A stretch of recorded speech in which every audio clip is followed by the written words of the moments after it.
তার পরবর্তী অংশটা আমরা দেখব, সেটা হচ্ছে action of current on current. আমরা আগের দিন শেষ করেছিলাম টর্কের ফর্মুলায়, যে torque on a rectangular coil. তো তারপরে আমরা লিখবো action of current on current. এটা কি বলছে দেখো, যে ধরো দুটো কারেন্ট ক্যারিং কন্ডাক্টর আছে, দে আর প্যারালাল টু ইচ আদার। এবারে দুটো কারেন্ট ক্যারিং কন্ডাক্টরের মধ্যে কারেন্ট সেম ডিরেকশনে ফ্লো করতে পারে, আবার কারেন্ট অপোজিট ডিরেকশনেও ফ্লো করতে পারে। তাহলে দুটো কারেন্ট ক্যারিং কন্ডাক্টরে কারেন্ট যখন সেম ডিরেকশনে ফ্লো করে বা অপোজিট ডিরেকশনে ফ্লো করে, তখন আমরা দেখতে পাই যে কারেন্ট যদি সেম ডিরেকশনে ফ্লো করে দুটো কন্ডাক্টরে, তাহলে তারা অ্যাট্রাক্টেড হয়, দুটো কন্ডাক্টর অ্যাট্রাক্টেড হয়। আর যদি দুটো কন্ডাক্টরের মধ্যে কারেন্ট অপোজিট ডিরেকশনে ফ্লো করে, তখন ওরা একে অপরকে রিপেল করে। তাহলে এখন প্রশ্ন হচ্ছে যে সেম ডিরেকশনে কারেন্ট ফ্লো হলে অ্যাট্রাক্টেড হবে, আর অপোজিট ডিরেকশনে কারেন্ট ফ্লো হলে তারা রিপেল করবে। এটা কেন করবে, আর ফোর্স অফ অ্যাট্রাকশন বা ফোর্স অফ রিপালশনটা কত হবে, এটা আমাদের বার করতে হবে। সাপোজ ধরো আমরা দুটো কন্ডাক্টর নিচ্ছি, ধরো এটা একটা কন্ডাক্টর আছে PQ, এগুলো ইনফাইনাইট লেন্থের কন্ডাক্টর। এটা একটা conductor of infinite length PQ, এর মধ্যে দিয়ে সাপোজ কারেন্ট ফ্লো করছে I1। This is another conductor RS. It is also a conductor of infinite length, and current passing through this conductor is I2. The two conductors, they are parallel to each other. Their perpendicular distance between these two conductors is R. This angle is 90 degree. Perpendicular distance between these two conductors is R. এবার বলছে যে তখন দুটো কন্ডাক্টরে current same ডিরেকশনে flow করবে, তারা attracted হবে। যদি current opposite ডিরেকশনে flow করে, তাহলে তারা রিপেল করবে। আমরা প্রথমে আগে অ্যাট্রাকশনটা দেখব, কারণ এখানে কারেন্ট সেম ডিরেকশনে ফ্লো করছে। অ্যাকচুয়ালি কি হবে দেখো, আমরা আগের দিন স্টাডি করেছিলাম যে একটা ম্যাগনেটিক ফিল্ডের মধ্যে যদি আমরা একটা কন্ডাক্টরকে রাখি, কারেন্ট ক্যারিং কন্ডাক্টরকে, তাহলে ম্যাগনেটিক ফিল্ড ওই কারেন্ট ক্যারিং কন্ডাক্টরের উপর একটা ফোর্স অ্যাপ্লাই করে। When we place a conductor, current carrying conductor in a magnetic field, then the magnetic field exerts a force on the current carrying conductor, and the formula of the force is F equal to I L cross B. I L cross B is the formula of force on current carrying conductor exerted by a magnetic field. তাহলে এখানে দেখো PQ আর RS দুটো conductor যখন তুমি parallel to each আদার রাখলে, first তুমি PQ কন্ডাক্টরকে consider করো। তাহলে PQ কন্ডাক্টরের মধ্যে দিয়ে যখন I1 কারেন্ট ফ্লো করছে, when I1 current passing through the conductor PQ কন্ডাক্টরের মধ্যে দিয়ে যদি I1 কারেন্ট ফ্লো করে, তাহলে PQ কন্ডাক্টর RS কন্ডাক্টরের উপর একটা ম্যাগনেটিক ফিল্ড তৈরি করবে। সাপোজ আমি RS এর উপর একটা পয়েন্ট দিচ্ছি, ধরো M is a point lie on RS। তাহলে PQ কন্ডাক্টরে যখন I1 কারেন্ট ফ্লো করবে, due to the current I1 we get a magnetic field at M. So what is the value of the magnetic field? তাহলে magnetic field at M due to conductor PQ, তাহলে magnetic field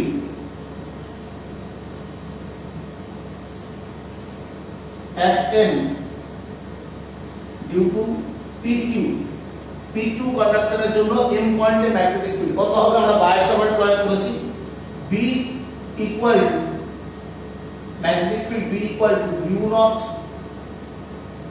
into I টা দেখো current যাচ্ছে কত PQ কন্ডাক্টরে I1, so current হবে I1 by 2 pi, distance কত আছে R, by 2 pi R. This is the formula of magnetic field at M. The formula of magnetic field at M due to the current carrying conductor PQ is B equal to mu naught I1 by 2 pi R. এবারে magnetic ফিল্ডটা কোন ডিরেকশনে হবে, magnetic ফিল্ডটা হবে vertically downward. আমি magnetic ফিল্ডটা পাবো according to the right hand thumb rule, যে PQ দিকে হাত রাখবে, রেখে হাতটাকে ফোল্ড করবে M এর দিকে, মানে টুয়ার্ডস R। PQ তে কারেন্ট যে ডিরেকশনে যাচ্ছে সেই ডিরেকশনে তুমি হাতটা রাখবে, হাতটাকে ফোল্ড করবে আর এর দিকে, দেন ম্যাগনেটিক ফিল্ডটা হবে ভার্টিক্যালি ডাউনওয়ার্ড। তাহলে এই ম্যাগনেটিক ফিল্ডটা কাজ করছে ভার্টিক্যালি ডাউনওয়ার্ড। আমরা একটা ম্যাগনেটিক ফিল্ড পেলাম। তাহলে এবার দেখো এই যে RS কন্ডাক্টরটা, এটা অ্যাকচুয়ালি কোথায় আছে? Within a magnetic field B. তাহলে আমরা শিখেছি যে একটা ম্যাগনেটিক ফিল্ডের মধ্যে যদি একটা কন্ডাক্টর থাকে তাহলে সেই ম্যাগনেটিক ফিল্ড ওই কন্ডাক্টরকে কি করে? একটা ফোর্স এক্সার্ট করে। তাহলে due to this magnetic field a force is exerted on the conductor RS. তাহলে এবার আমরা দেখব যে আরএস কন্ডাক্টরের পার ইউনিট লেন্থে ফোর্স কত হবে।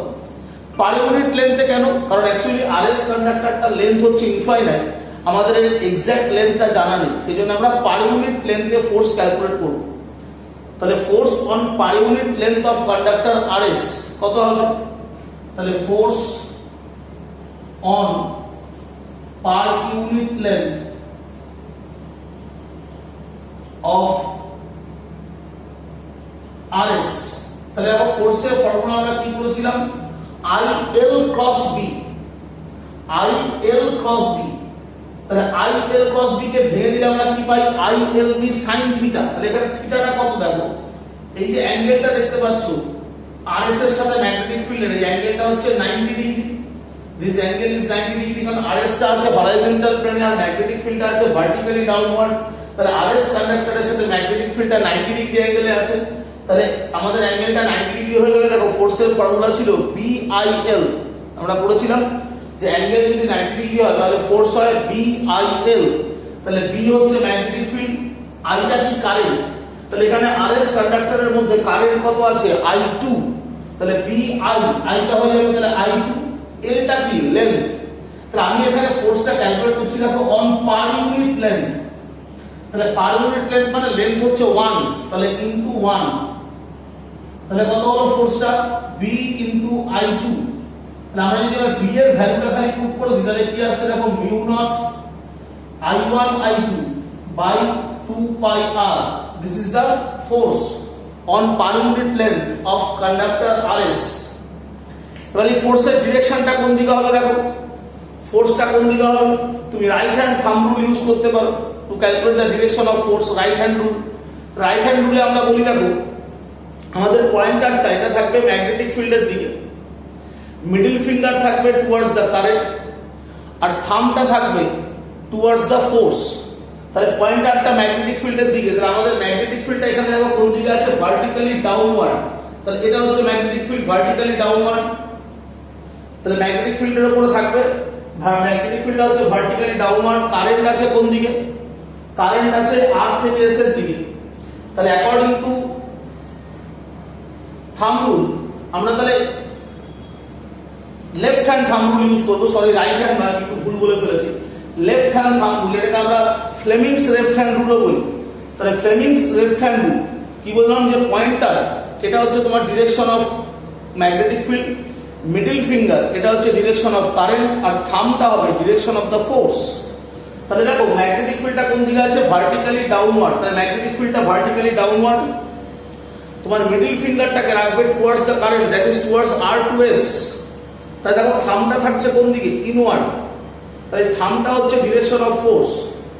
তাহলে তোমার ম্যাগনেটিক ফিল্ডটা আছে ভার্টিক্যালি ডাউনওয়ার্ড, মিডল ফিঙ্গার এটা হচ্ছে কারেন্টের ডিরেকশন, কারেন্ট আছে R to S। তাহলে কারেন্ট থাকছে R to S, এটা মিডল ফিঙ্গার কারেন্ট, এই হচ্ছে তোমার ফোর্স, থাম্বটা হচ্ছে ফোর্স। তাহলে ফোর্সটা দেখো কোন দিকে ঢুকছে? ইনওয়ার্ড। তাহলে এখানে আরএস কন্ডাক্টরের উপরে যে ফোর্স কাজ করবে that force is inward F, অর্থাৎ ফোর্সটা হচ্ছে টুয়ার্ডস PQ। তাহলে ডিরেকশন অফ দ্য ফোর্স হবে according to Fleming's left hand rule হচ্ছে টুয়ার্ডস PQ। তাহলে ফ্লেমিংস লেফট হ্যান্ড রুলটা মনে রাখবে, আমাদের লেফট হ্যান্ডের ফার্স্ট তিনটে ফিঙ্গার পয়েন্টার, মিডল ফিঙ্গার আর থাম্ব এদেরকে আমরা মিউচুয়ালি পারপেন্ডিকুলার রাখবো। পয়েন্টারটা থাকবে towards the magnetic field, middle finger থাকবে টুয়ার্ডস দ্য কারেন্ট আর থাম্ব এটা থাকবে টুয়ার্ডস দ্য ফোর্স। তাহলে আমার ম্যাগনেটিক ফিল্ডটা আছে ভার্টিক্যালি ডাউনওয়ার্ড, তাহলে আমি পয়েন্টারটাকে রাখছি ভার্টিক্যালি ডাউনওয়ার্ড, এটা হচ্ছে towards the current R to S and the থাম্বটা হচ্ছে তোমার ডিরেকশন অফ ফোর্স। তাহলে থাম্বটা যেদিকে আছে ফোর্সটা সেই ডিরেকশনে হবে, তাহলে ফোর্সটা হবে টুয়ার্ডস PQ। তাহলে আরএস কন্ডাক্টরের পার ইউনিট লেন্থে আমরা ফোর্স পেলাম mu naught I1 I2 by 2 pi r which is towards PQ। এবার ঠিক সিমিলার থিং দেখো, PQ এর মধ্যে দিয়ে কারেন্ট পাস করেছিল, তার জন্য একটা ম্যাগনেটিক ফিল্ড হলো, সেই ম্যাগনেটিক ফিল্ড ফোর্স এক্সার্ট করলো কার উপর? আরএস হলো।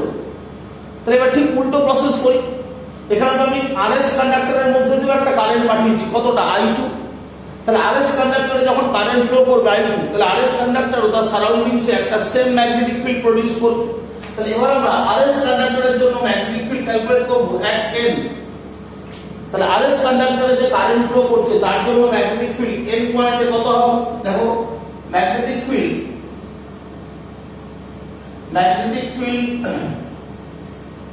at n due to PQ due to RS কন্ডাক্টরের জন্য দেখো ম্যাগনেটিক ফিল্ড বার করব B equal to mu naught RS কন্ডাক্টরে কারেন্ট কত যাচ্ছে I2 by 2 pi, ডিসটেন্সটা r হবে। এবারে ম্যাগনেটিক ফিল্ডটা কোন দিকে হবে? According two right hand thumb rule, RS কন্ডাক্টরের দিকে হাত রাখবে, হাতটাকে ফোল্ড করবে টুয়ার্ডস r। RS এর দিকে হাত রাখো, তোমাদের খাতার যে ডায়াগ্রামটা ড্র করেছো কপিতে, তাহলে RS এর উপরে হাতটা রাখো, রেখে হাতটাকে ফোল্ড করো r এর দিকে। দেখো তোমার থাম্বটা থাকবে আপওয়ার্ড, RS এর উপরে হাত রাখো এভাবে, রেখে হাতটাকে ফোল্ড করো টুয়ার্ডস দ্য r। তাহলে থাম্ব থাকছে vertically upward, so the magnetic field is upward. তাহলে ম্যাগনেটিক ফিল্ডটা হলো upward which is perpendicular with PQ। এটা হলো তোমার ম্যাগনেটিক ফিল্ড B, এটা আপওয়ার্ড ম্যাগনেটিক ফিল্ড। তাহলে এবার এই ম্যাগনেটিক ফিল্ড আবার যথারীতি PQ যে কন্ডাক্টরটা তাতে যে কারেন্ট ফ্লো করছে I1, তাহলে PQ এর উপরে এই ম্যাগনেটিক ফিল্ড আবার একটা ফোর্স এক্সার্ট করবে ঠিক সিমিলার ওয়েতে। তাহলে force on per unit length of PQ কত হবে? তাহলে আমরা লিখব force on per unit length of PQ, F equal to formula ছিল BIL। তাহলে B ম্যাগনেটিক ফিল্ড, I টা কারেন্ট, PQ কন্ডাক্টরে কারেন্ট আছে I1, আর L লেন্থ হচ্ছে ইউনিট লেন্থ, সো 1। এবার B এর ভ্যালুটা পুট করো, that is mu naught I2 I1 by 2 pi r। দেখো দুটো ফোর্স কিন্তু ইকুয়াল চলে এসেছে, দুটো ফোর্স ইকুয়াল ম্যাগনিটিউড, কিন্তু ডিরেকশনটা সেম নয়। এবার এই ফোর্সটার ডিরেকশন বার করব by using left hand rule, Fleming's left hand rule. কি বলেছিলাম? পয়েন্টারটা থাকবে ম্যাগনেটিক ফিল্ডের দিকে, তাহলে দেখো পয়েন্টারটা উপর দিকে হচ্ছে ম্যাগনেটিক ফিল্ড PQ হচ্ছে কারেন্ট, তাহলে এটা হচ্ছে থাম্ব। এবার দেখো থাম্বটা হয়ে যাচ্ছে টুয়ার্ডস RS, তাহলে magnetic field upward, this is the direction of current and this is the direction of force, thumb show the direction of force। তাহলে ফোর্সটা এবার দেখো PQ থেকে RS এর দিকে টুয়ার্ডস দ্য RS, তাহলে এই ফোর্সটা হবে টুয়ার্ডস RS। তাহলে আমরা কি পেলাম? দেখো দুটো কন্ডাক্টরের উপরে একটা মিউচুয়াল ফোর্স হচ্ছে। মিউচুয়াল ফোর্স কেন? Because both of the force have equal magnitude. ম্যাগনিটিউডটা দুটো ফোর্সের same, but this two force are opposite to each other, but this two forces is opposite to each other. That's why these are called mutual force. Two forces have equal magnitude but the direction is opposite. তাহলে RS এর উপরে ফোর্সটা towards PQ আর PQ এর উপরে ফোর্সটা towards RS, as like as action and reaction, যে both force are equal but they are opposite in direction, like action and reaction। তাহলে দেখো দুটো force যেভাবে কাজ করছে, তাহলে PQ কন্ডাক্টরটা আসবে কার দিকে? RS এর দিকে, আর RS কন্ডাক্টরটা মুভ করবে কার দিকে? PQ এর দিকে। That means due to this forces PQ আর RS যে কন্ডাক্টরটা আছে তাদের মধ্যে যে সেপারেশন, সেই সেপারেশনটা ডিক্রিজ করবে। Due to this force F and F dash, separation between the two parallel conductor decreases. That's why nature of this force is attractive. That's why nature of the force is attractive. তাহলে এখানে দেখা যাচ্ছে যে দুটো কন্ডাক্টরে যদি same ডিরেকশনে current flow করে, তাহলে ওদের মধ্যে যে ফোর্সটা আসছে দুটো ফোর্সের magnitude same, they are opposite in direction, and in this case they are direct inward, force গুলো inward আছে। due to this force separation between two conductor decreases, PQ move করবে RS এর দিকে, RS move করবে PQ এর দিকে, so separation between two conductor decreases। that's why these two forces is called mutual force of attraction. These are called attractive force. Therefore force of attraction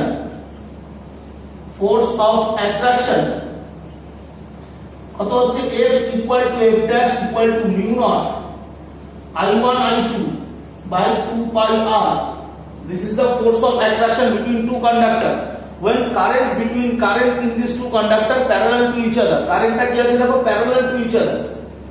তাহলে দুটো পাশাপাশি parallel conductor থাকলে তাদের মধ্যে current যদি সেম ডিরেকশনে ফ্লো করে, তাহলে তারা একে অপরকে কি করবে? অ্যাট্রাক্ট করবে। এটাকে বলি আমরা action of current on current. This is called action of current on current. এবার দেখো, যদি এই কন্ডাক্টরে কারেন্টটা অপোজিট ডিরেকশনে হতো তাহলে কি হতো? দেখো, যদি কারেন্ট অপোজিট ডিরেকশনে হতো, সাপোজ যদি সিচুয়েশনটা এরকম হয়, ধরো কারেন্টটা যদি অপোজিট ডিরেকশনে হতো, ধরো এই ধরো তোমার PQ কন্ডাক্টর, PQ একটা ইনফাইনাইট লেন্থের কন্ডাক্টর আছে, length of PQ infinite, current passing through this conductor is I1 and this is the other conductor carrying current I2, but the direction of I2 is opposite to I1. This is RS. Length of this conductor is infinite. Perpendicular distance between them is R. এবার কি হতে পারে? ক্যালকুলেশনে কিছু change হবে না। তুমি দেখো, PQ কন্ডাক্টরে যখন I1 কারেন্ট যাবে, আমরা এখানে যে পয়েন্টটা নিয়েছিলাম M, তাহলে magnetic field at M due to PQ কি পাবো? Magnetic field at M due to PQ যেটা আছে ঠিক সেটাই হবে, mu naught I1 by 2 pi r, and it is vertically downward. Magnetic ফিল্ডটা হবে ভার্টিক্যালি ডাউনওয়ার্ড, অর্থাৎ RS এর সাথে ম্যাগনেটিক ফিল্ডের অ্যাঙ্গেলটা হবে 90 degree. No change of the magnetic field, যা আছে ঠিক সেটাই পাবে তুমি। কিন্তু এবার যখন তুমি ফোর্স ক্যালকুলেট করবে, force on per unit length of RS, ভালো করে দেখবে, force on per unit length of RS formula এটাই হবে, B equal to F equal to BI2 into 1. ফোর্সের formula BIL, B the magnetic field, I2 be the current passing through the RS, and length হচ্ছে 1। B এর value put করলে answer এটাই আসবে, কিন্তু ডিরেকশনটা কি হবে? Magnitude of the force same হলো, কিন্তু ডিরেকশন, এবার দেখো ডিরেকশনটা লক্ষ্য করো। এবার দেখো তুমি লেফট হ্যান্ড থাম্ব রুলে ম্যাগনেটিক ফিল্ডটা ডাউনওয়ার্ড আছে, so this is the direction of magnetic field. Current আছে দেখো S থেকে R এর দিকে, this is the current along S to R, and this is the force. তাহলে আগের বার ফোর্সটা যখন ইনওয়ার্ড ছিল, এখন ফোর্সটা আউটওয়ার্ড হয়ে যাবে। তাহলে ম্যাগনেটিক ফিল্ডটা downward, current S to R, this is the direction of current, and this thumb show the direction of force. Now the force is outward. আগের বার ফোর্সটা ইনওয়ার্ড ছিল, কিন্তু এখন ফোর্সটা আউটওয়ার্ড হয়ে গেল, তার মানে ফোর্সটা হচ্ছে এই দিকে, outward. This is the direction of force, outward. এই হচ্ছে ফোর্সের ডিরেকশন। এবার ঠিক একই রকম আমরা RS এ কারেন্ট পাস করেছি I2, তার জন্য ম্যাগনেটিক ফিল্ড ক্যালকুলেট করব at M।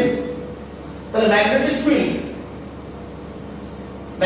Field at M due to RS, formula এটাই হবে μI2 by 2 pi r। কিন্তু ম্যাগনেটিক ফিল্ডটা কোন দিকে হবে? এবার যখন তুমি SR এর জন্য ম্যাগনেটিক ফিল্ড ক্যালকুলেট করবে, এই ম্যাগনেটিক ফিল্ডটা কিন্তু আর আপওয়ার্ড হবে না।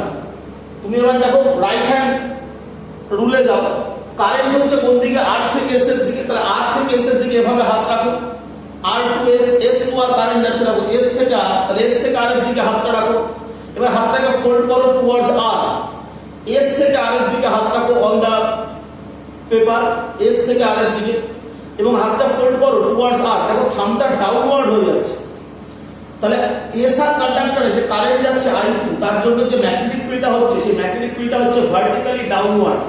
তাহলে এবার যে ম্যাগনেটিক ফিল্ডটা পাবো আমি এন্ড পয়েন্টে, সেটা হয়ে যাচ্ছে vertically downward. This is the magnetic field, vertically downward. তাহলে এই ম্যাগনেটিক ফিল্ডটা হয়ে গেল নিচের দিকে। এবার তাহলে এই ম্যাগনেটিক ফিল্ডের জন্য আমি PQ কন্ডাক্টরের উপর ফোর্স ক্যালকুলেট করব। Force on per unit length of PQ, F dash B into I1 into 1, B এর ভ্যালুটা পুট করে দিলাম। দেখো ম্যাগনিটিউডটা কোনো চেঞ্জ হচ্ছে না, আগেরবার যে ম্যাগনিটিউড ছিল এখনো কিন্তু ফোর্সের ম্যাগনিটিউড সেটাই আছে, যেটা চেঞ্জ হচ্ছে সেটা হচ্ছে ডিরেকশন। এবার দেখো ফোর্সের ডিরেকশন কোন দিকে হবে? এবার PQ কন্ডাক্টরের ক্ষেত্রে left hand thumb rule use করো। দেখো ম্যাগনেটিক ফিল্ডটা vertically downward, so this is the direction of magnetic field. Current হচ্ছে along PQ, this is the current PQ, P to Q current flow করছে, this is P to Q current, this is magnetic field, and this is the force, thumb is the force. তাহলে থাম্বটা কোন দিকে হচ্ছে? দেখো outward, তাহলে থাম্বটা থাকছে outward, তাহলে ফোর্সটা হয়ে গেল outward. This is the direction of force F dash. তাহলে এখানে দেখো দুটো ফোর্সের magnitude same, but both this force is outward. Due to the outward force, separation between two conductors increases. Due to this outward force, separation between these two conductors increases. So nature of this force is called repulsive. তাহলে force of repulsion, এখানে attraction হবে না, যেহেতু দুটো force দেখো outward, তাহলে due to this force এদের মধ্যে সেপারেশনটা ইনক্রিজ করবে, so the nature of force is repulsion. তাহলে ফোর্স অফ রিপালশন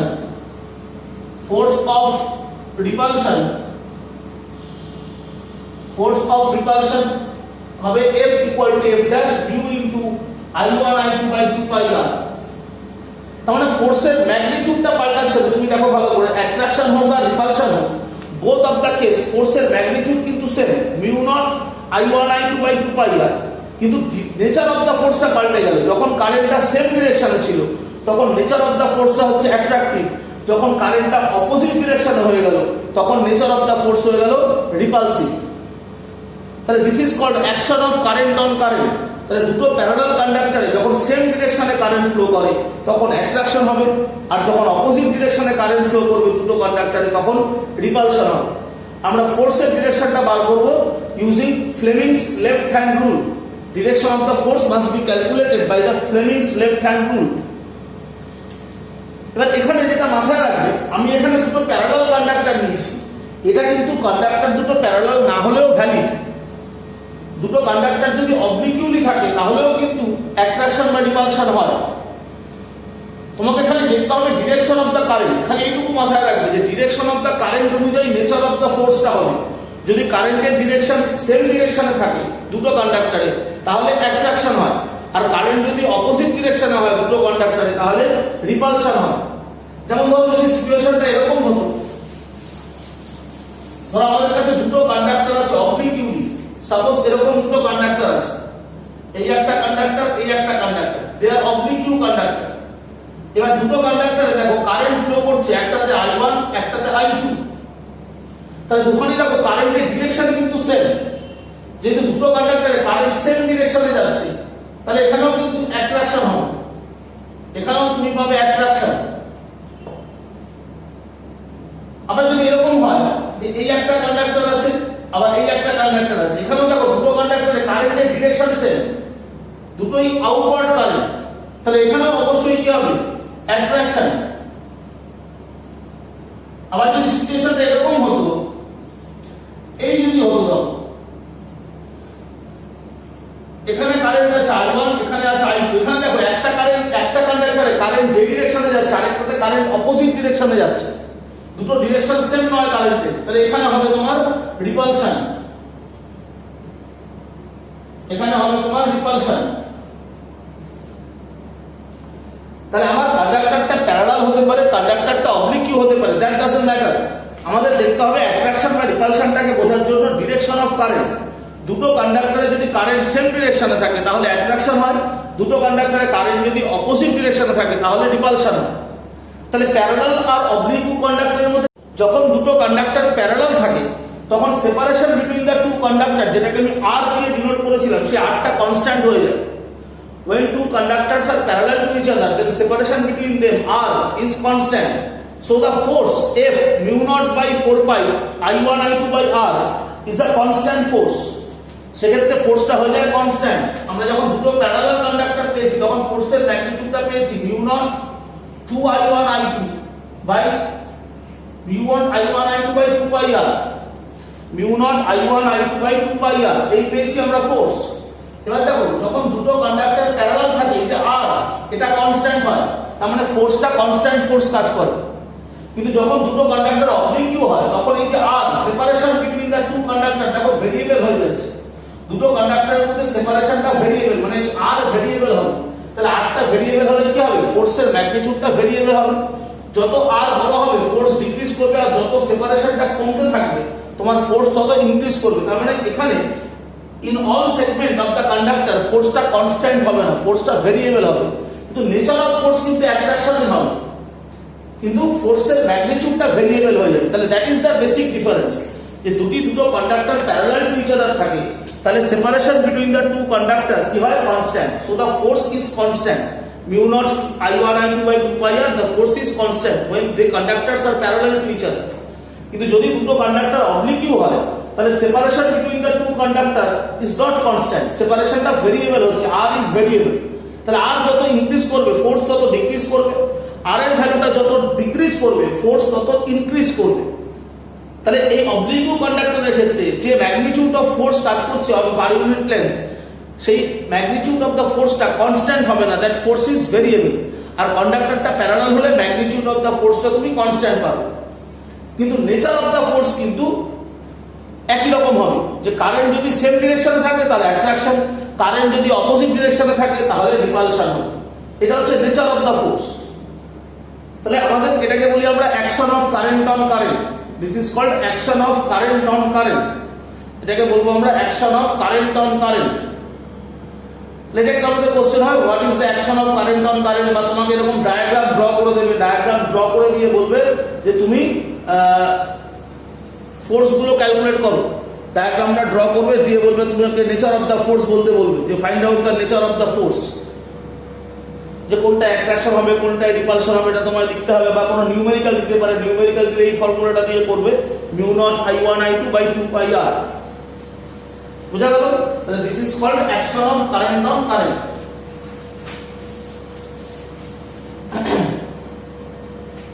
এবার দেখো আমরা আগের দিন যে থিওরিটা পড়েছিলাম টর্কের, আমরা আগের দিন যে থিওরি পড়েছি টর্ক ক্যালকুলেট করা, সেই টর্কের আমরা টর্কের একটা অ্যাপ্লিকেশন করব, সেটা হচ্ছে গ্যালভানোমিটার। আমরা আগের দিন টর্ক অন রেক্ট্যাঙ্গুলার কয়েল করেছিলাম, তার ফর্মুলা আমরা পেয়েছিলাম tau equal two NI A cross B। Torque on rectangular coil NI A cross B। সেখানে আমরা টর্কের বিভিন্ন ভ্যালু বলেছিলাম, যে ম্যাক্সিমাম টর্কটা হয় NI AB, আর মিনিমাম টর্ক যেটা হতে পারে সেটা হচ্ছে 0।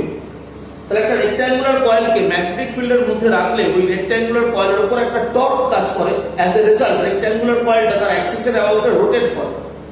এই যে থিওরিটা আমরা শিখেছি torque on a rectangular coil, এটাকে অ্যাপ্লাই করে আমরা একটা ইনস্ট্রুমেন্ট তৈরি করেছি যেটাকে বলি আমরা galvanometer, which is called galvanometer. Galvanometer is a current sensitive instrument.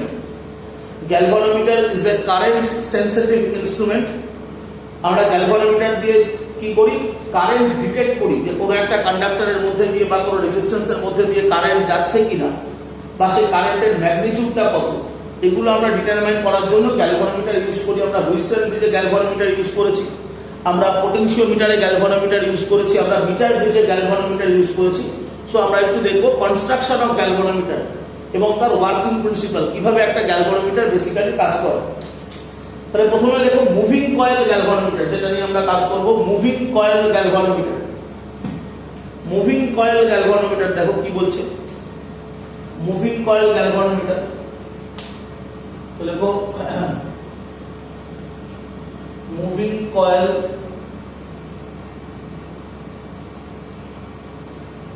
Galvanometer. তবে এখানে কি করা হয়, আমাদের দুটো ম্যাগনেটিক পোল নিতে হবে যেটা খুব স্ট্রং, দুটো স্ট্রং ম্যাগনেটিক পোল। সাপোজ এটা নর্থ পোল, এরকম সেমি সার্কুলার হয় দেখতে, এটা হচ্ছে নর্থ পোল, আর এখানে থাকবে south pole. This is two strong magnetic pole, they are very very strong, north and south pole. দুটো সেমি সার্কুলার ম্যাগনেটিক পোল, মানে এরকম একটা সাউথ এটা নর্থ, এরকম ভাবে থাকবে, এরকম ভাবে দুটো ম্যাগনেটিক পোল থাকবে, একটা সাউথ পোল একটা নর্থ পোল। ফ্রন্ট ফেসটা সেমি সার্কুলার হবে। এবার এই দুটো ম্যাগনেটিক পোলের মাঝখানে ইন জেনারেলি কি থাকবে, একটা ম্যাগনেটিক ফিল্ড। এটা obvious, north pole south pole নিচ্ছ মানে এর মাঝে একটা ম্যাগনেটিক ফিল্ড পাবে তুমি। এবার এই ম্যাগনেটিক ফিল্ডের মধ্যে কি করতে হবে, একটা সফট আয়রনের সিলিন্ডারকে আমরা হ্যাঙ্গিং করব। একটা সফট আয়রনের সিলিন্ডারকে আমরা এই ম্যাগনেটিক ফিল্ডের মধ্যে হ্যাঙ্গিং করব বাই এ থ্রেড। একটা থ্রেড দিয়ে আমরা সফট আয়রনের একটা সিলিন্ডারকে, সলিড সিলিন্ডারকে হ্যাঙ্গিং করে রাখবো। সফট আয়রনের সিলিন্ডার কেন নিচ্ছি, কারণ সফট আয়রনের ম্যাগনেটিক পারমিয়াবিলিটিটা অনেক বড় হয়। তার ফলে এই নর্থ পোল থেকে যা লাইনস অফ ফোর্স এমিট হবে, সমস্ত লাইনস অফ ফোর্স গুলো সফট আয়রনের যে সিলিন্ডারটা, দ্যাট ইজ কল্ড কোর, এই কোরের মধ্যে দিয়ে পাস করবে। তার ফলে সফট আয়রনের সিলিন্ডারের মধ্যে আমরা ম্যাগনেটিক ফিল্ডের ইন্টেন্সিটিটা অনেক বেশি পাবো। আমরা বলেছি ম্যাগনেটিজমে যে সফট আয়রনের intensity of magnetic field is very very strong হয় সফট আয়রনের মধ্যে, because permeability of soft iron is very very high. তার ফলে যত lines of force north pole থেকে এমিট হবে, they all are passing through the soft iron cylinder. Therefore inside the soft iron cylinder we get a strong magnetic field. এবার এই soft আয়রনের সিলিন্ডারটাকে, soft আয়রনের সিলিন্ডারের উপর আমরা একটা কপার ওয়্যারকে প্যাঁচাবো, পেঁচিয়ে একটা কপার কয়েল তৈরি করব। একটা কপার ওয়্যার নেব কিরকম, ইনসুলেটেড কপার ওয়্যার, অর্থাৎ আমরা সাধারণত কপার ওয়্যারের উপর কি দেখি, একটা কোটিং করা থাকে, একটা প্লাস্টিক বা ইনসুলেটরের কোটিং থাকে। তো আমরা ওই কোটিংটা নেব না, অনলি কপার, একদম ন্যাকেড, কপারটাকে দেখা যাবে এবং তার কিনতে পাওয়া যায় কপার ওয়্যার। তো আমরা কপার ওয়্যার কিনবো, কিনে কপার ওয়্যারটাকে এই সিলিন্ডারের উপরে পেঁচাবো। কিভাবে পেঁচাবো, জাস্ট এইভাবে, এরকম ভাবে তুমি ওয়্যারটাকে এর উপরে পেঁচিয়ে দেবে এবং অনেকগুলো টার্ন থাকবে এই কপার কয়েলের মধ্যে। একটা রেক্ট্যাঙ্গুলার কপার কয়েল তৈরি হবে যার মধ্যে হিউজ নাম্বার অফ টার্ন।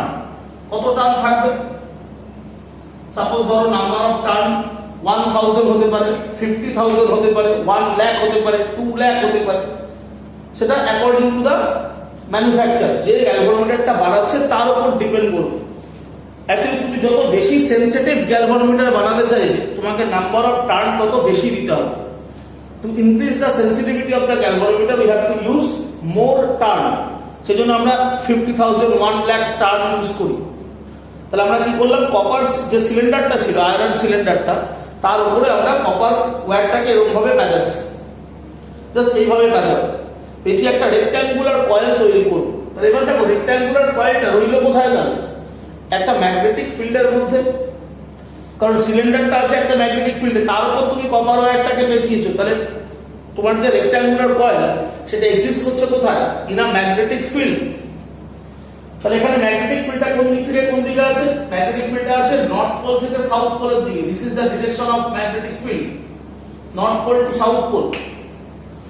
যদি আমরা এখানকার লাইনস অফ ফোর্স গুলোকে একটু ড্র করি, দেখো আমরা এই যে ডায়াগ্রামটা এঁকেছি এটাকে যদি উপর থেকে দেখি, বার্ড আই ভিউ, যদি আমরা এটা বার্ড আই ভিউ আঁকি তাহলে আমরা কিরকম পাবো, আমরা দেখতে পাবো এই হচ্ছে তোমার নর্থ পোল, বার্ড আই ভিউটা এরকম হবে, এটা হচ্ছে সাউথ পোল। আর এই সিলিন্ডারটা যখন আমরা বার্ড আই ভিউ করব তখন আমরা জাস্ট একটা এরকম সার্কেল দেখতে পাবো। এই বার্ড আই ভিউটা এরকম হবে, নর্থ পোল সাউথ পোল, আর মাঝখানে সিলিন্ডারটা জাস্ট তুমি উপরের সার্কেলটা দেখতে পারো। আর এর উপরে কপার ওয়্যারটা পেঁচানো আছে। তাহলে কপার ওয়্যারটা কোনটা, এই কপার ওয়্যারের খালি তুমি কতগুলো লাইন দেখতে পাবে, পুরো কপারের রেক্ট্যাঙ্গুলার কয়েলটা দেখতে পাবে না বার্ড আই ভিউতে। এই হচ্ছে তোমার কপার ওয়্যারটা থাকবে।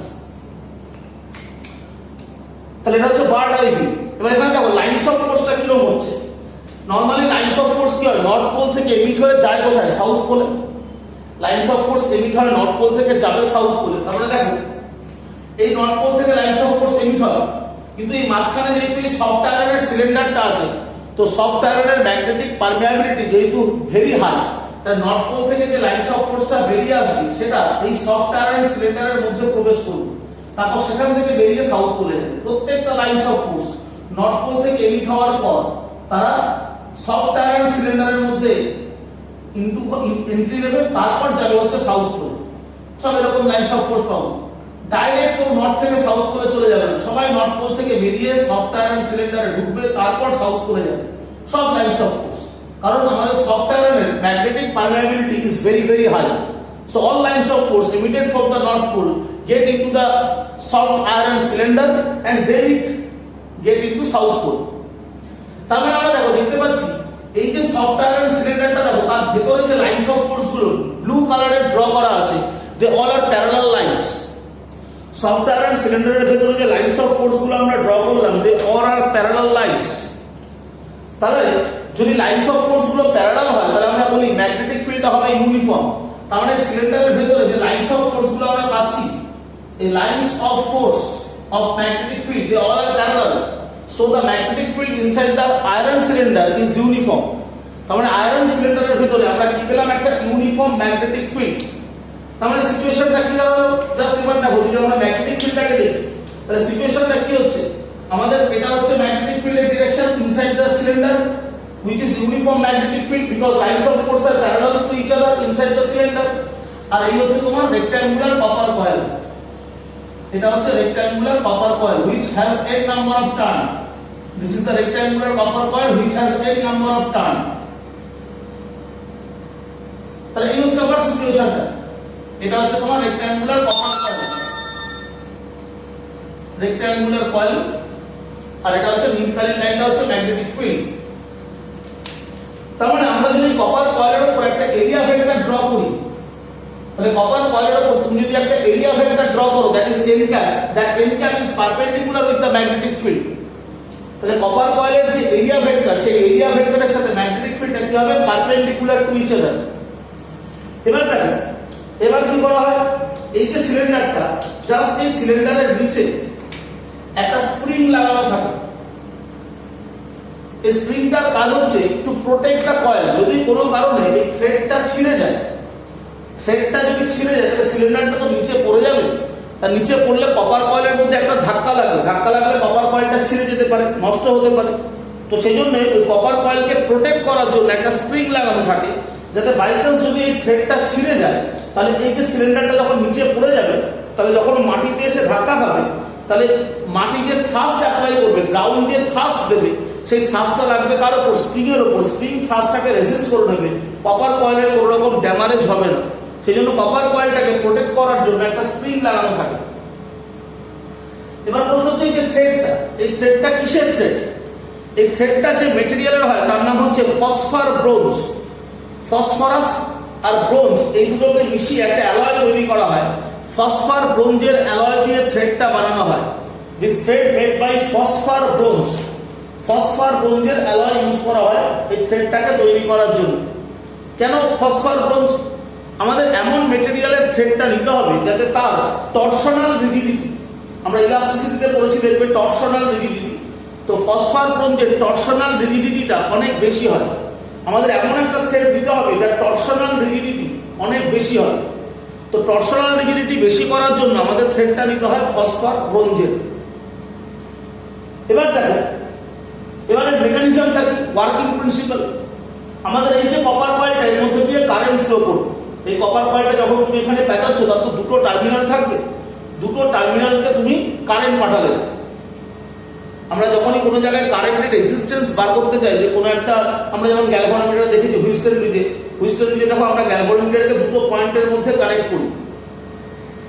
এই কপার কয়েলের মধ্যে দিয়ে কারেন্ট পাস করবে, কপার কয়েলের কারেন্ট পাস করবে। কারেন্ট পাস করলে কি হবে? ধরো সাপোজ একটা ইনস্ট্যান্ট কপার কয়েলের মধ্যে দিয়ে আই কারেন্ট পাস করছি।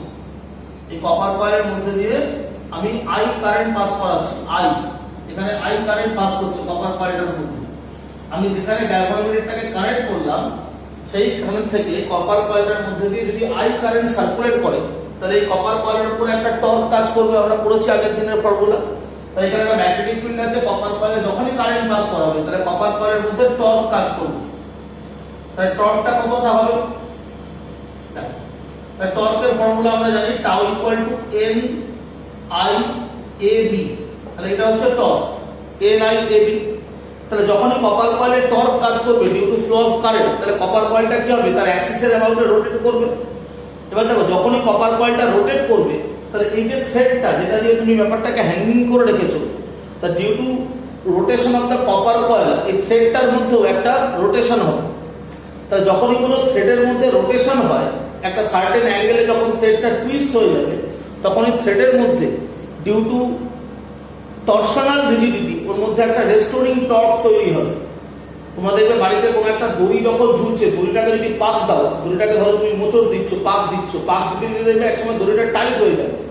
তখন দড়িটাকে যদি ছেড়ে দাও, দড়িটা কি হবে? আবার উল্টো দিকে ঘুরতে থাকে। কেন? কারণ ওর মধ্যে ডিউ টু দ্য টুইস্ট একটা টর্ক তৈরি হয়, যেটাকে বলা হয় রেস্টোরিং টর্ক। এই রেস্টোরিং টর্কের জন্য তুমি যেই ছেড়ে দেবে, ওই দড়িটা আবার উল্টো দিকে ঘুরতে থাকবে। তাহলে আমি যখনই রেক্ট্যাঙ্গুলার কপার কয়েলের মধ্যে দিয়ে কারেন্ট পাস করাবো, সঙ্গে সঙ্গে রেক্ট্যাঙ্গুলার কপার কয়েলে একটা টর্ক আসবে। টর্কটা কত? N I A B. এই টর্কের জন্য কপার কয়েলটা পাক খেলো কত অ্যাঙ্গেলে? Suppose theta. Due to the torque copper কয়েলটা রোটেট করে গেল থিটা অ্যাঙ্গেলে। এই থিটাটাকে বলি আমরা অ্যাঙ্গেল অফ টুইস্ট। তাই যখনই থিটা অ্যাঙ্গেলে কপার কয়েলটা টুইস্ট হবে, ঘুরে যাবে, সঙ্গে সঙ্গে দড়িটা যেটা দিয়ে ঝুলিয়েছো, ওই যে থ্রেডটা, সেই থ্রেডটার মধ্যেও থিটা অ্যাঙ্গেলেও রোটেট করবে। যখনই তোমার থ্রেডটা থিটা অ্যাঙ্গেলে রোটেট করবে, সঙ্গে সঙ্গে থ্রেডের মধ্যে ডিউ টু ইলাস্টিসিটি একটা রেস্টোরিং টর্ক তৈরি হবে। তাহলে সেটা কত হবে? তাহলে restoring torque restoring torque tau তার ফর্মুলা হচ্ছে সি থিটা। এই সিটাকে বলা হয় torsional rigidity. C is called torsional rigidity. সিটাকে বলা হয় টরশনাল রিজিডিটি আর থিটাটাকে বলা হয় angle of twist. Angle of twist due to the torque যখনই রেক্ট্যাঙ্গুলার কয়েলটা পাক খেলো থিটা অ্যাঙ্গেলে ঘুরে গেল, সঙ্গে সঙ্গে থ্রেডটাও থিটা অ্যাঙ্গেলে টুইস্ট হয়ে গেল। Due to the angle of twist theta there is a restoring torque in the thread which is tau equal to c theta. C is called torsional rigidity. তাহলে এবার দেখো দুটো টর্ক আছে। রেস্টোরিং টর্ক কি করবে, তোমার যে এক্সটার্নাল টর্ক NIAB এটাকে অপোজ করবে।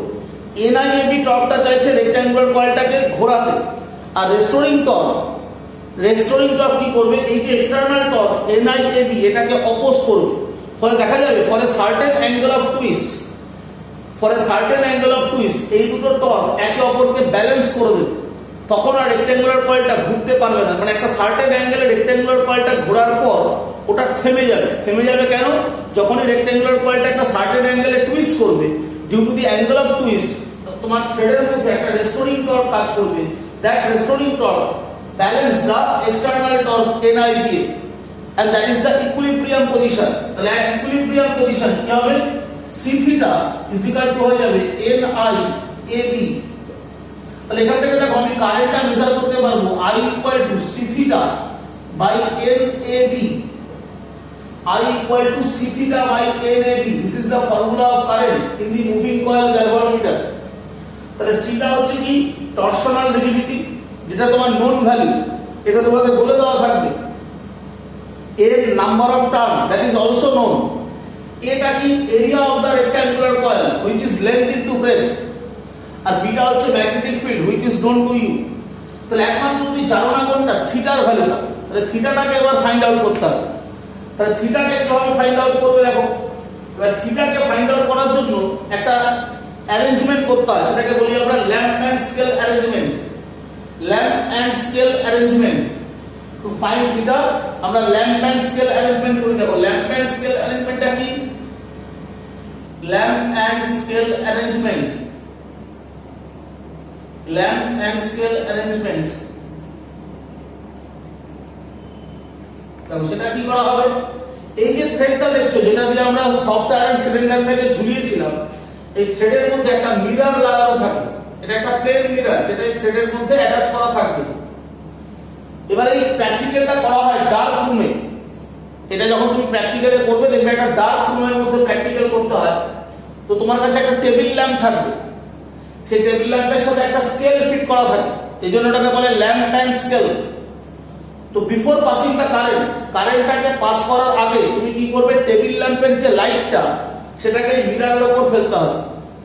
টেবিল ল্যাম্পের লাইটটা যখন তোমার মিররের উপর পড়বে তাহলে মিরর লাইটকে রিফ্লেক্ট করবে, তাহলে রিফ্লেক্টেড লাইটের একটা স্পট পড়বে স্কেলের উপরে। ওই টেবিল ল্যাম্পের সাথে স্কেলটা অ্যাটাচ করা থাকবে। টেবিল ল্যাম্পের লাইটটা ফেলবে মিররে, মিরর থেকে রিফ্লেক্টেড লাইটটা পড়বে কোথায়, স্কেলে। তাহলে suppose this is the position of the mirror, এটা হচ্ছে তোমার মিররের পজিশন M, আর এখানে আছে ধরো তোমার scale, this is the position of scale. তাহলে মিরর থেকে লাইটটা যখন রিফ্লেক্ট করবে সেই রিফ্লেক্টেড লাইটটা ঠিক স্কেলের জিরোতে গিয়ে পড়বে, স্কেলটা ঠিক মিডিলে জিরো থাকবে। জিরো থেকে টুয়ার্ডস রাইট 20 সেন্টিমিটার থাকবে, আবার জিরো থেকে টুয়ার্ডস লেফট 20 সেন্টিমিটার থাকবে। 20 সেন্টিমিটার স্কেল হবে, জিরোটা থাকে একদম মিডিলে। তাই টেবিল ল্যাম্পের লাইটটা তুমি ফেলবে মিররের উপর, মিরর থেকে রিফ্লেক্টেড রে গিয়ে পড়বে স্কেলের কোথায়, জিরোতে। এই অ্যারেঞ্জমেন্টটা ফার্স্ট করতে হবে, এটাকে বলে lamp and scale arrangement, lamp and scale arrangement. এবার তুমি এখানে কারেন্ট পাস করাবে। এবার যখনই কারেন্ট পাস করালে due to the external torque NIAB তোমার রেক্ট্যাঙ্গুলার কয়েলটা টুইস্ট হয়ে গেল কত অ্যাঙ্গেলে, থিটা অ্যাঙ্গেলে, এবং সেটা ইকুইলিব্রিয়াম পজিশনে চলে আসলো। তাহলে এবার দেখো যখন রেক্ট্যাঙ্গুলার কয়েলটা থিটা অ্যাঙ্গেলে ঘুরে যাবে, তোমার এই যে থ্রেডটা সেটাও তো থিটা অ্যাঙ্গেলে ঘুরে গেল। তার থ্রেডের সাথে তো মিররটা লাগানো আছে, যদি তোমার থ্রেডটা থিটা অ্যাঙ্গেলে টুইস্ট হয় তার মানে মিররটাও থিটা অ্যাঙ্গেলে ঘুরে যাবে। তার মানে যে মিররটা এই পজিশনে ছিল due to the torque NBIA, এই মিররটা থিটা অ্যাঙ্গেলে রোটেট করলো, তাহলে মিররের রোটেশন কত হলো, থিটা। তাহলে মিররটা যখনই থিটা অ্যাঙ্গেলে রোটেট করবে তাহলে এই যে রিফ্লেক্ট লাইট, এটা নিশ্চয়ই আর এখানে থাকবে না, মিররটা ঘুরে গেলে রিফ্লেক্টেড লাইটটাও ঘুরে যাবে। তো আমাদের যে প্রিন্সিপাল আছে রিফ্লেকশনের, তাতে বলা হয় যে মিরর যদি থিটা অ্যাঙ্গেলে রোটেট করে তাহলে রিফ্লেক্টেড লাইটের রোটেশনটা হয় 2 থিটা। মিরর যদি থিটা অ্যাঙ্গেলে রোটেট করে তাহলে রিফ্লেক্টেড লাইটের রোটেশনটা হবে 2 থিটা। তাহলে রিফ্লেক্টেড লাইটটা 2 থিটা অ্যাঙ্গেলে রোটেট করে গেল। করে এবার ধরো এখানে তুমি লাইটের স্পটটা পাচ্ছ, যে লাইটের স্পটটা আগে 0 তে ছিল সেটা এখন অন স্কেল এখানে চলে আসবে। তাহলে displacement of the light spot কত হলো? লাইট স্পটের ডিসপ্লেসমেন্টটা ধরো স্মল d, আর distance of the scale from the mirror এটা ধরা যাক ক্যাপিটাল D। তাহলে এবার এখান থেকে দেখো আমি ট্রায়াঙ্গেলটা দিয়ে tan 2 থিটা বের করব। tan of 2 থিটা, tan মানে পারপেন্ডিকুলার বাই বেস, পারপেন্ডিকুলারটা d, বেস হচ্ছে ক্যাপিটাল D, তাহলে স্মল d বাই d। তাহলে tan 2 theta equal to small d by d। এবার আমি তোমায় বলছিলাম দেখো এই যে থ্রেডটা আমি নিচ্ছি এটা আমি ফসফর ব্রোঞ্জের থ্রেড দেব। কেন ফসফর ব্রোঞ্জ চুজ করছি? কারণ ফসফর ব্রোঞ্জের এই টরশনাল রিজিডিটিটা অনেক হাই হয়। ফসফর ব্রোঞ্জের টরশনাল রিজিডিটি যেহেতু অনেক হাই হয় তাহলে সি এর ভ্যালু অনেক বেশি হলে দেখা যাবে থিটার ভ্যালুটা খুব কম হবে। মানে অল্প একটু অ্যাঙ্গেলে রোটেট করার সাথে সাথে রেস্টোরিং টর্ক এই এক্সটারনাল টর্ককে ব্যালেন্স করে দেবে। তাহলে আমাদের দরকার একটা হাই ভ্যালু রেস্টোরিং টর্ক। তাহলে হাই ভ্যালু রেস্টোরিং টর্কটা আসবে কখন? যখন সি এর ভ্যালুটা খুব বেশি নেব। তাহলে সুবিধাটা কি হবে? এই অ্যাঙ্গেল অফ টুইস্ট থিটা এটা হবে টেন্ডস টু 0, একটা মাইনর অ্যাঙ্গেল, সামান্য একটু অ্যাঙ্গেলে যেই ঘুরে গেল সঙ্গে সঙ্গে রেস্টোরিং টর্ক তোমার এক্সটারনাল টর্ককে ব্যালেন্স করতে পারবে। আর সি এর ভ্যালুটা যদি কম হয় তাহলে অ্যাঙ্গেল অফ টুইস্টটা অনেক বড় হয়ে যাবে। অ্যাঙ্গেল অফ টুইস্ট যদি অনেক বড় হয় তাহলে সমস্যা হবে কি? এই যে রিফ্লেক্টেড লাইটটা সেটা স্কেলের বাইরে চলে যাবে, তখন তুমি আর থিটা অ্যাঙ্গেলটাকে মেজার করতে পারবে না।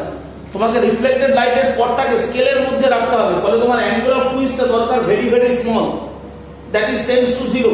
সেই কারণে আমরা সিটাকে অনেক হাই নেব, যার জন্য আমরা ফসফর ব্রোঞ্জের রোপ নিচ্ছি। ফসফর ব্রোঞ্জের রোপের টরশনাল রিজিডিটিটা ভেরি হাই, ফলে অল্প একটু অ্যাঙ্গেলে ঘুরলেই সিটা হাই হওয়ার কারণে থিটার ভ্যালুটা খুব অল্প হলেই restoring torque C theta balance করে দেয় NIAB কে। তাহলে থিটা যদি খুব ছোট হয়ে যায়, থিটা টেন্ডস টু 0, থিটা যদি টেন্ডস টু 0 হয় তাহলে আমরা tan 2 থিটাকে অ্যাপ্রক্সিমেটলি লিখবো তখন 2 থিটা। তাহলে therefore 2 থিটা হয়ে যাবে তাহলে small d by capital D। So theta measure করে ফেললাম স্মল d বাই 2d। তাহলে এবারে থিটার যে ভ্যালুটা সেটা আমি এখানে পুট করতে পারবো। তাহলে আমার কারেন্টের ফর্মুলা চলে আসবে I equal to C by NAB into small d by 2 capital D। This is the formula of current which measured by the moving coil galvanometer। তাহলে এটা হবে তোমার কারেন্টের formula C by NAB D by 2D। বুঝা গেল কথাটা? তাহলে এইটা যেটা পড়লে এটাকে বলে moving coil galvanometer. Moving coil কেন নাম হয়েছে? মুভিং কয়েল নাম হওয়ার কারণ হচ্ছে দেখো এই যে কয়েলটা রেক্ট্যাঙ্গুলার কয়েল এটা রোটেট করছে, এটা ঘুরে যাচ্ছে theta angle. Since the coil rotate by an angle theta, so the instrument is called moving coil galvanometer. সেই জন্য বলছে মুভিং কয়েল, যে কয়েলটা মুভ করছে থিটা অ্যাঙ্গেলে। এবার এখানে দুটো টার্ম আমাদের খুব ইম্পর্টেন্ট। একটাকে বলি আমরা কারেন্ট সেন্সিটিভিটি। তাহলে হোয়াট ইজ কারেন্ট সেন্সিটিভিটি? দেখো কারেন্ট সেন্সিটিভিটি মানে কি?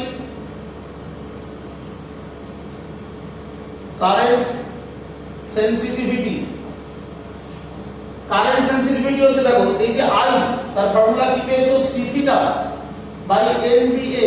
এই ছিল I এর ফর্মুলা, থিটার ভ্যালুটা আমি নাম বসিয়ে লিখলাম। তাহলে থিটা বাই I টা কত হবে? থিটা বাই I হবে NBA by C। NBA by C, this is called current sensitivity, theta by I। এই রেশিওটাকে বলে কারেন্ট সেন্সিটিভিটি। কারেন্ট সেন্সিটিভিটি বেশি হলে কি হবে? খুব মাইনর কারেন্ট, খুব সামান্য কারেন্ট যদি গ্যালভানোমিটারটা দিয়ে পাস করে তাহলে দেখবে ওই রেক্ট্যাঙ্গুলার কয়েলের একটা ডিফ্লেকশন হবে। ফ্রম দ্য ডিফ্লেকশন তুমি বুঝতে পারবে যে হ্যাঁ এখানে কারেন্টের ফ্লো হচ্ছে। খুব মাইনর কারেন্ট গেলেও ডিফ্লেকশন হবে যদি কারেন্ট সেন্সিটিভিটি বেশি হয়। আমরা যে কোনো গ্যালভানোমিটার যখন ম্যানুফ্যাকচার করি আমরা সবসময় চেষ্টা করব তার কারেন্ট সেন্সিটিভিটিকে যত সম্ভব বেশি করতে, কারণ কারেন্ট সেন্সিটিভিটি বেশি হলে খুব মাইনর কারেন্ট পাস করলে গ্যালভানোমিটারটার একটা ডিফ্লেকশন হবে, গ্যালভানোমিটারটা থিটা অ্যাঙ্গেলে ঘুরে যাবে কয়েলটা, তাহলে তুমি বুঝতে পারবে যে হ্যাঁ সেখানে কারেন্টের ফ্লো হচ্ছে। তাহলে কারেন্ট সেন্সিটিভিটি মেজার করব theta by I, this is called current sensitivity. তাহলে আমাদের কারেন্ট সেন্সিটিভিটিটা বাড়াতে হবে। তাহলে কতটা বাড়ানোর জন্য কি করব? দেখো এই যে n নাম্বার অফ টার্ন, তার সাথে দেখো কারেন্ট সেন্সিটিভিটিটা ডাইরেক্টলি প্রপোর্শনাল। তাই কারেন্ট সেন্সিটিভিটিকে ইনক্রিজ করার জন্য তোমার ওই কপার কয়েলটা তার নাম্বার অফ টার্নটা বাড়াতে হবে। যে কারণে আমি বললাম যে আমরা যে কপার কয়েলটা ইউজ করব সেখানে 50,000, 1 লাখ এরকম টার্ন থাকবে। যত বেশি নাম্বার অফ টার্ন তুমি ইউজ করবে তোমার কারেন্ট সেন্সিটিভিটি তত ইনক্রিজ করতে পারবে। তার কারণ তুমি সি কে কিন্তু কমাতে পারবে না। এখানে দেখো কারেন্ট সেন্সিটিভিটি সি এর সাথে ইনভার্সলি প্রপোর্শনাল, কিন্তু সি কে কমানো সম্ভব নয়। সি কে যদি তুমি কমিয়ে দাও টরশনাল রিজিডিটি, তাহলে থিটা অনেক বড় হয়ে যাবে, সেক্ষেত্রে তুমি অ্যাঙ্গেলটা মেজার করতে পারবে না। তাই সি কে কোনোভাবেই কমানো যাবে না, সি সবসময় বেশি দিতে হবে। তাহলে কারেন্ট সেন্সিটিভিটি বাড়ানোর একটাই রাস্তা, আমি নাম্বার অফ টার্নকে ইনক্রিজ করব। আমরা যত বেশি নাম্বার অফ টার্ন ইউজ করব কারেন্ট সেন্সিটিভিটি তত বেড়ে যাবে। এখানে আরেকটা কথা হয়, সেটা হচ্ছে ভোল্টেজ সেন্সিটিভিটি। সেটা কি? দেখো ভোল্টেজ সেন্সিটিভিটিটা কি বলে? ভোল্টেজ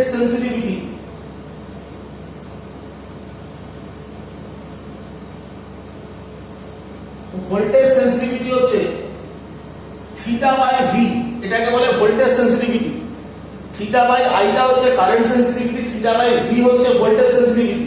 তাহলে এটাকে ক্যালকুলেট করবে কি করে? ভি মানে কত? আইআর, দ্যাট ইজ কি বলতে পারো তুমি 1 by R into theta by I. তাহলে থিটা বাই ভি হচ্ছে ভোল্টেজ সেন্সিটিভিটি, আমরা বাই ওয়ার্ড লিখতে ভোল্টেজ সেন্সিটিভিটি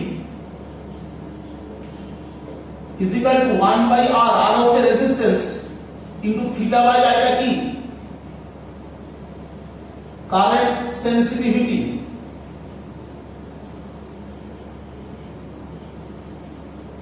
কারেন্ট সেন্সিটিভিটি তার মানে দেখো আমরা কি বলছি, গ্যালভানোমিটারের কারেন্ট সেন্সিটিভিটিটাকে বাড়িয়ে দেবো। আমাদের গ্যালভানোমিটার বানানোর সময় যেটা লক্ষ্য রাখতে হবে সেটা হচ্ছে কারেন্ট সেন্সিটিভিটি। তাহলে কারেন্ট সেন্সিটিভিটিকে তুমি ইনক্রিজ করবে, এটা হচ্ছে ম্যান্ডেটরি। তাহলে কারেন্ট সেন্সিটিভিটি ইনক্রিজ করার জন্য তুমি কি করছো? নাম্বার অফ টার্নটাকে ইনক্রিজ করছো।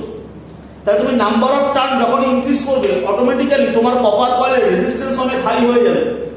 তাহলে কারেন্ট সেন্সিটিভিটি যত বাড়িয়ে দিচ্ছি আমার রেজিস্ট্যান্স তত ইনক্রিজ করে যাচ্ছে, তাহলে ভোল্টেজ সেন্সিটিভিটি তো কমে যাবে। কারেন্ট সেন্সিটিভিটি যেই বাড়বে কপার কয়েলের নাম্বার অফ টার্ন ইনক্রিজ করবে, due to increase of number of turn resistance of the copper coil increases, so voltage sensitivity decreases. তাহলে কারেন্ট সেন্সিটিভিটি ইনক্রিজ করলে ভোল্টেজ সেন্সিটিভিটি কমে যায়, যার জন্য গ্যালভানোমিটারে কারেন্ট মেজারের জন্য ইউজ করা হয়। গ্যালভানোমিটারকে কখনো ভোল্টেজ ডিটেক্ট করার জন্য ইউজ করা হয় না, কারণ ভোল্টেজ সেন্সিটিভিটি গ্যালভানোমিটারের ভীষণ কম হয়। কারেন্ট সেন্সিটিভিটি যখনই বাড়বে ভোল্টেজ সেন্সিটিভিটি অটোমেটিক্যালি ডিক্রিজ করে যাবে, কারণ রেজিস্ট্যান্স ইনক্রিজ করবে। তাহলে আমরা কারেন্ট সেন্সিটিভিটির ফর্মুলাটা এখানে বসিয়ে দিই, কি ছিল? 1 by R into current sensitivity formula কি আছে? NBA by C. তাহলে ভোল্টেজ সেন্সিটিভিটির ম্যাথমেটিক্যাল ফর্মুলা হবে NBA by CR। This is called voltage sensitivity. তাহলে একটা কোশ্চেন হয় আমাদের এক্সামে যে কারেন্ট সেন্সিটিভিটি ইনক্রিজ করলে ভোল্টেজ সেন্সিটিভিটি ডিক্রিজ করে কেন? কারেন্ট সেন্সিটিভিটি ইনক্রিজ করলে ভোল্টেজ সেন্সিটিভিটি ডিক্রিজ কেন করে? এখান থেকে সেটার উত্তর দেবে। তাহলে এই হচ্ছে তোমাদের মুভিং কয়েল গ্যালভানোমিটার। এটা কিন্তু পরীক্ষায় আসে, কনস্ট্রাকশন এবং তার এই ছোট ছোট কোশ্চেনগুলো, lamp Maxwell arrangement, equation of the current, what is current sensitivity, what is voltage sensitivity, why voltage sensitivity decreases when current sensitivity increases, একটা কোশ্চেন হতে পারে। কথা বুঝতে পারলে? এবার দেখো আমরা জেনারেলি যে গ্যালভানোমিটারটা ইউজ করো তোমরা প্র্যাকটিক্যালি, অর্থাৎ যখন তোমরা প্র্যাকটিক্যাল করছো, যেমন ধরো হুইস্টন ব্রিজ, মিটার ব্রিজ বা পোটেনশিওমিটার, এইসব যখন প্র্যাকটিক্যাল করবে তখন তোমরা দেখবে ইউজ করবে কি না গ্যালভানোমিটার। কিন্তু আমরা যে গ্যালভানোমিটারটা ইউজ করি সেটা কিন্তু এরকম হয় না।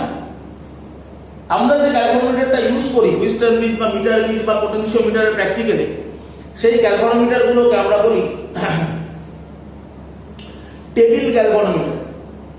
সেই গ্যালভানোমিটার গুলোকে বলা হয় টেবিল গ্যালভানোমিটার। অ্যাকচুয়ালি টেবিল গ্যালভানোমিটারও কিন্তু মুভিং কয়েল গ্যালভানোমিটার, অর্থাৎ এই যে গ্যালভানোমিটারটা তুমি স্টাডি করবে, এই গ্যালভানোমিটারটা টেবিল গ্যালভানোমিটারের মধ্যে বেসিক্যালি কোনো ডিফারেন্স নেই, ওয়ার্কিং ফিনোমেনাটা সেম। শুধু ডিফারেন্সটা হচ্ছে এই যে থ্রেডটা আর এই যে মিররটা, এটা টেবিল গ্যালভানোমিটারে থাকে না, বাকি সব থাকবে। বাকি তুমি এখানে যা যা দেখছো, দুটো magnetic pole, copper coil, cylinder সব থাকবে, শুধু থ্রেডটা থাকবে না আর মিরারটা থাকে না। টেবিল গ্যালভানোমিটারে কি হয়, জাস্ট জিনিসটা এই থ্রেডটাকে বাদ দিয়ে দেওয়া হয়। থ্রেডটা বাদ দিয়ে কি করা হয়, এখানে একটা অ্যাক্সিস থাকে, এটা হচ্ছে অ্যাক্সিস অফ রোটেশন। এই অ্যাক্সিস অফ রোটেশনের সাথে একটা স্প্রিং অ্যাটাচ করা থাকে, এটা হচ্ছে একটা স্প্রিং।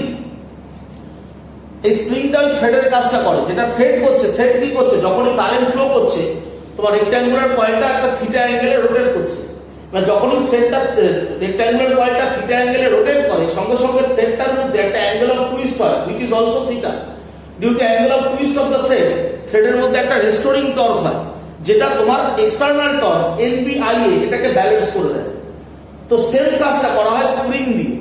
যে আমরা যখন টেবিল গ্যালভানোমিটার ম্যানুফ্যাকচার করব, আমরা রেক্ট্যাঙ্গুলার কয়েলটা নেব, ম্যাগনেটিক পোল নেব, একটা অ্যাক্সিস অফ রোটেশন থাকবে, তার উপর একটা স্প্রিং প্যাঁচানো থাকবে। এবার যখনই আমার রেক্ট্যাঙ্গুলার কয়েলটা রোটেট করবে একটা থিটা অ্যাঙ্গেলে, সঙ্গে সঙ্গে এই স্প্রিংটা কি করবে, মোচড় খাবে। যেখানে থ্রেডটা টুইস্ট হচ্ছিল, এখানে স্প্রিং এর একটা টুইস্ট হবে। যখন স্প্রিংটা টুইস্ট হবে, সঙ্গে সঙ্গে স্প্রিং এর মধ্যে তৈরি হবে রেস্টোরিং টর্ক, এবং সেই রেস্টোরিং টর্কটা তোমার এই এক্সটার্নাল টর্ককে কি করবে, ব্যালেন্স করবে। ফলে ওয়ার্কিং ফিনোমেনা বা ম্যাথমেটিক্যাল ফর্মুলাতে কোনো চেঞ্জ হবে না, জাস্ট কনস্ট্রাকশনে থ্রেডের জায়গায় আমরা একটা স্প্রিং ইউজ করব, তখন সেটাকে বলি আমরা টেবিল গ্যালভানোমিটার। তখন এটাকে বলবো টেবিল গ্যালভানোমিটার। টেবিল কেন, কারণ আমরা গ্যালভানোমিটারটা টেবিলে রেখে কাজ করি। আমরা মিটার ব্রিজ বা পোটেনশিওমিটারে যখন প্র্যাকটিক্যাল করি, আমরা গ্যালভানোমিটারটাকে বসাই টেবিলের উপরে, দ্যাটস ওয়াই এটাকে বলা হয় টেবিল গ্যালভানোমিটার। আর তোমরা যখন গ্যালভানোমিটার ইউজ করবে, দেখবে সেখানে কি থাকবে, এই জিনিসগুলো তুমি দেখতে পাবে না, এগুলো সব একটা বক্সের মধ্যে থাকে। তুমি যেটুকু দেখতে পাও সেটা হচ্ছে জাস্ট একটা এরকম স্কেল থাকে। দেখবে গ্যালভানোমিটার যখন তুমি দেখবে, একটা স্কেল থাকবে, স্কেলের ঠিক মাঝখানে জিরো থাকে, 1 2 3 4 এরকম কতগুলো স্কেল করা থাকে। আর এই যে অ্যাক্সিসটা, তার সাথে একটা এরকম কাটা থাকে, এই কাটাটা একদমই স্কেল বরাবর থাকে। যখনই এখানে কারেন্ট ফ্লো হবে, এই কপার কয়েলটা থিটা অ্যাঙ্গেলে ঘুরে যাবে, সঙ্গে সঙ্গে রেস্টোরিং টর্ক তৈরি হবে, তাহলে একটা ইকুইলিব্রিয়াম পজিশন আসবে। এবার ইকুইলিব্রিয়াম পজিশন যখনই আসবে, তোমার কপার কয়েলটা যেই পাক খেলো, সঙ্গে সঙ্গে স্কেলটা ডিফ্লেক্ট করবে। এই স্কেলটা হয় বাদিক সরবে নয় ডান দিক সরবে। যদি কপার কয়েলটা বাদিক ঘোরে, তাহলে স্কেল বাদিক ঘুরবে। কপার কয়েলটা যদি ডান দিকে ঘোরে, তাহলে স্কেলটা ডান দিকে ঘুরবে। এবং এই স্কেলটার যে ঘুরছে, এই যে কাটাটা স্কেলের উপর দিয়ে যখন ঘুরবে, তুমি তখন বুঝতে পারবে যে কপার কয়েলের একটা রোটেশন হচ্ছে, তার মানে এখানে কারেন্টের একটা ফ্লো হচ্ছে। আর স্কেলটার উপরে কাটাটা যেখানে গিয়ে দাঁড়াবে, অর্থাৎ যখন ইকুইলিব্রিয়াম কন্ডিশন হবে, এই যে কাটাটা এটা একটা নির্দিষ্ট অ্যাঙ্গেলে ঘুরে যাবে, ঘুরে গিয়ে যেখানে গিয়ে স্টেবল হবে, ইকুইলিব্রিয়াম পজিশনটা যেখানে আসবে, সেখানে স্কেল থেকে তুমি কারেন্টের ভ্যালুটা বার করতে পারবে যে কতটা কারেন্ট এখানে ফ্লো করছে। তাহলে এটাকে বলবো আমরা তখন টেবিল গ্যালভানোমিটার। তাহলে বেসিক ব্যাপারটা একই, টেবিল গ্যালভানোমিটার আর মুভিং কয়েল গ্যালভানোমিটারের ওয়ার্কিং ফিনোমেনা বা ওয়ার্কিং প্রিন্সিপালটা সেম, তাতে কোনো চেঞ্জ নেই। আমরা মেইনলি এই গ্যালভানোমিটার ইউজ করি কি, আমরা এই গ্যালভানোমিটার দিয়ে দুটো ইনস্ট্রুমেন্ট তৈরি করতে পারি, যেটা আগেও করেছো। আমরা মুভিং কয়েল গ্যালভানোমিটারকে ইউজ করে দুটো ইনস্ট্রুমেন্ট বানাই, তার নাম হচ্ছে অ্যামিটার আর ভোল্টমিটার। আমরা অ্যামিটার আর ভোল্টমিটার বলে দুটো ইনস্ট্রুমেন্ট আমরা মুভিং কয়েল গ্যালভানোমিটার দিয়ে বানাই। অ্যামিটার বানাতে গেলে কি করতে হয়, ধরো তুমি যদি অ্যামিটার ম্যানুফ্যাকচার করো, এটা আমরা করেছিলাম, আরেকবার জাস্ট ডিসকাস করে দিই, এই চ্যাপ্টারও আছে। দেখো অ্যামিটার যখন ম্যানুফ্যাকচার করবে, কি করবে, একটা গ্যালভানোমিটার নেবে, এটা হচ্ছে মুভিং কয়েল গ্যালভানোমিটার, যার রেজিস্ট্যান্স ধরো G, এবং এই গ্যালভানোমিটার কারেন্ট একটা লিমিটিং কারেন্ট হচ্ছে IG। মনে রাখবে গ্যালভানোমিটারের মধ্যে দিয়ে কখনো হাই ভ্যালুর কারেন্ট পাঠানো যায় না। কেন যায় না, কারণ গ্যালভানোমিটারের যে কপার কয়েলটা আমরা ইউজ করি, সেই কপার কয়েলের রেজিস্ট্যান্স অনেক হাই হয়। গ্যালভানোমিটারে কপার কয়েলের রেজিস্ট্যান্স অনেক হাই হয়, ফলে যদি আমরা খুব লার্জ কারেন্ট পাঠাই, লার্জ অ্যামাউন্ট অফ কারেন্ট যদি গ্যালভানোমিটার দিয়ে ফ্লো করে, তাহলে প্রচুর হিট প্রোডাকশন হয়। Due to heating effect copper কয়েলটা পুড়ে যেতে পারে, ওভারহিটিং হয়। সেজন্য গ্যালভানোমিটারের মধ্যে দিয়ে খুব বেশি পরিমাণ কারেন্ট পাস করানো পসিবল নয়। তাহলে গ্যালভানোমিটারের মধ্যে দিয়ে যে কারেন্টটা যেতে পারে, সেটা খুবই মাইনর কারেন্ট, মিলি অ্যাম্পিয়ার রেঞ্জে হয়, 1 milli ampere, maximum 2 milli ampere. তার বেশি কারেন্ট গ্যালভানোমিটার দিয়ে পাস করে না। তাহলে এটা হচ্ছে একটা galvanometer, this is moving coil galvanometer, যার লিমিটিং কারেন্ট হচ্ছে IG। এবার তুমি যখন একটা অ্যামিটার বানাবে, তাহলে কি করতে হবে, নিয়মটা, অ্যামিটার মানে তো সেটা কারেন্ট মেজার করবে, এবং সেটা লার্জ কারেন্ট মেজার করে। অ্যামিটার যে কোনো কারেন্ট মেজার করতে পারে। এখন প্রত্যেকটা অ্যামিটারের একটা রেঞ্জ থাকে। ধরো তুমি একটা অ্যামিটার ম্যানুফ্যাকচারিং করতে চাইছো যার রেঞ্জ 0 to I। আমি একটা অ্যামিটার বানাবো যার রেঞ্জ হবে 0 to I অ্যাম্পিয়ার। এই রেঞ্জের একটা অ্যামিটার বানাতে চাইছি, তাহলে আমি কি করবো, একটা গ্যালভানোমিটার নেবো যার লিমিটিং কারেন্ট হচ্ছে আইজি, মানে গ্যালভানোমিটারের মধ্যে দিয়ে কখনোই আইজি বেশি কারেন্ট পাস করানো যাবে না, তার কম কারেন্ট যেতে পারে, তার বেশি যাবে না। এবার অ্যামিটার বানাতে গেলে কি করতে হবে, এই গ্যালভানোমিটারটার সাথে প্যারালাল কম্বিনেশনে একটা স্মল রেজিস্ট্যান্স কানেক্ট করতে হবে। অ্যামিটার বানাতে গেলে গ্যালভানোমিটারের সাথে প্যারালাল কম্বিনেশনে একটা স্মল রেজিস্ট্যান্স কানেক্ট করতে হয়। এই স্মল রেজিস্ট্যান্সটাকে আমরা বলি shunt. This is called shunt, denote করব এস দিয়ে। তা তোমরা যদি পরীক্ষায় প্রশ্ন করে যে গ্যালভানোমিটার থেকে অ্যামিটার কিভাবে বানাবে, তাহলে জাস্ট লিখবে যে গ্যালভানোমিটার থেকে অ্যামিটার বানাতে গেলে গ্যালভানোমিটারের সাথে প্যারালাল কম্বিনেশনে একটা স্মল রেজিস্ট্যান্স কানেক্ট করতে হয়, হুইচ ইজ কল্ড শান্ট। এবার তুমি দেখো এই শান্টের ভ্যালুটা কত নেবে সেটা ডিপেন্ড করবে কার উপর। তো মুভিং ম্যাগনেট গ্যালভানোমিটার পড়ার আগে আমাদের দুটো জিনিস একটু রিকল করতে হবে। একটা হচ্ছে আর্থ ম্যাগনেটিজম, আমরা পড়েছিলাম দেখবে আর্থ ম্যাগনেটিক ফিল্ড। আর্থ ম্যাগনেটিক ফিল্ডের যে ইন্টেন্সিটি তার আমরা দুটো কম্পোনেন্ট পেয়েছিলাম, একটা হরাইজন্টাল কম্পোনেন্ট, একটা ভার্টিক্যাল কম্পোনেন্ট। তো মুভিং ম্যাগনেট গ্যালভানোমিটার যেটাকে আমরা বলি ট্যানজেন্ট গ্যালভানোমিটার, সেখানে এই আর্থ ম্যাগনেটিক ফিল্ডের হরাইজন্টাল কম্পোনেন্টটা আমাদের ইউজ করতে হবে, ফলে সেটা একটু রিকল করো। আর তার আগে একটা থিওরেম একটু আমাদের পড়তে হবে, সেটা একটা থিওরেম দেখো লেখো খাতায়, যে condition of equilibrium of A needle magnet in two mutually perpendicular magnetic field. Condition of equilibrium of a magnetic needle in two mutually perpendicular magnetic field. তাহলে দেখো যে এখানে আমাদের দুটো ম্যাগনেটিক ফিল্ড আছে, একটা ম্যাগনেটিক ফিল্ডের বি আর একটা ম্যাগনেটিক ফিল্ডের ইন্টেন্সিটি বি নট। এই দুটো ম্যাগনেটিক ফিল্ডের মধ্যে একটা নিডল ম্যাগনেট ইকুইলিব্রিয়ামে যখন থাকবে তখন কন্ডিশনটা কি, what is the condition of equilibrium of A needle magnet. তাহলে ধরো আমি এখানে একটা নিডল ম্যাগনেট রাখছি, এটা হচ্ছে ইকুইলিব্রিয়াম কন্ডিশন। এই নিডল ম্যাগনেটটা ইকুইলিব্রিয়াম কন্ডিশনে আছে। সাপোজ এটা নর্থ পোল, এটা সাউথ পোল। পোল স্ট্রেংথ হচ্ছে নর্থ পোলের কিউএম, সাউথ পোলেরও পোল স্ট্রেংথটা ধরো কিউএম। এটা হচ্ছে Axis of the needle magnet, যেটা ধরো এখানে horizontal component of earth magnetic field তার সাথে থিটা অ্যাঙ্গেল করছে।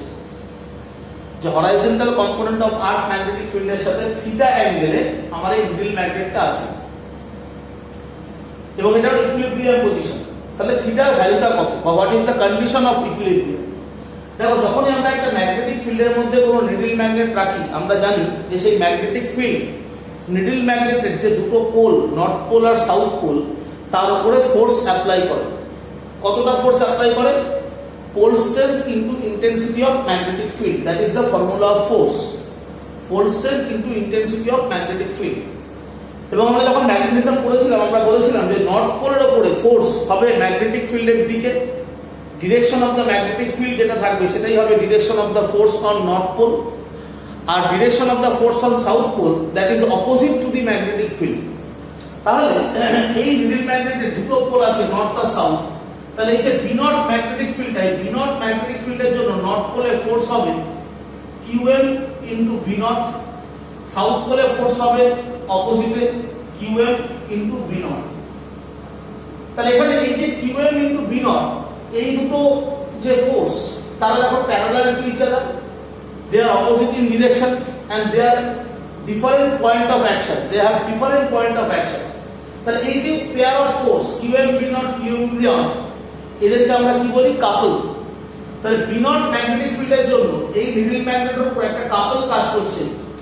তাহলে এই কাপলটার মোমেন্ট কত হবে, মোমেন্ট অফ দ্য কাপল বা টর্ক। তাহলে মোমেন্ট অফ দ্য কাপল বা টর্ক সেটা যদি টাউ 1 দিয়ে রিপ্রেজেন্ট করো, তাহলে কি হবে, আমরা মোমেন্ট অফ দ্য কাপলের ফর্মুলা পড়েছি।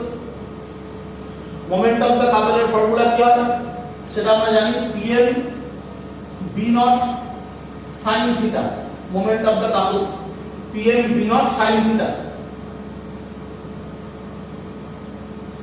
তাহলে pm b nought sin theta হচ্ছে moment of the couple due to qm b nought couple. এবং এই qm b নট কাপলের মোমেন্টটা যেটা টাউ 1 দিয়ে আমি লিখলাম, এটা হবে ক্লকওয়াইজ, এটা হচ্ছে ক্লকওয়াইজ। এবার ঠিক একই রকম ভাবে দেখো এই যে বি ম্যাগনেটিক ফিল্ড আছে, এই বি ম্যাগনেটিক ফিল্ডের সাথে আমার ম্যাগনেটিক নিডলের যে অ্যাঙ্গেলটা পাচ্ছ, এই অ্যাঙ্গেলটা কত হচ্ছে 90 ডিগ্রি মাইনাস থিটা। এবার বি ম্যাগনেটিক ফিল্ডও কিন্তু নর্থ আর সাউথ পোলের উপরে ফোর্স এক্সার্ট করবে। বি ম্যাগনেটিক ফিল্ড কতটা ফোর্স এক্সার্ট করবে দেখো, বি ম্যাগনেটিক ফিল্ডের জন্য নর্থ পোলে যে ফোর্সটা হবে that is QM into B, আর সাউথ পোলে যে ফোর্স পাবে সেটা হবে QM ইনটু বি। তাহলে এই যে QM বি দুটো ফোর্স এরাও দেখো parallel to each other, they are equal in magnitude, they are opposite in direction and they have different point of action।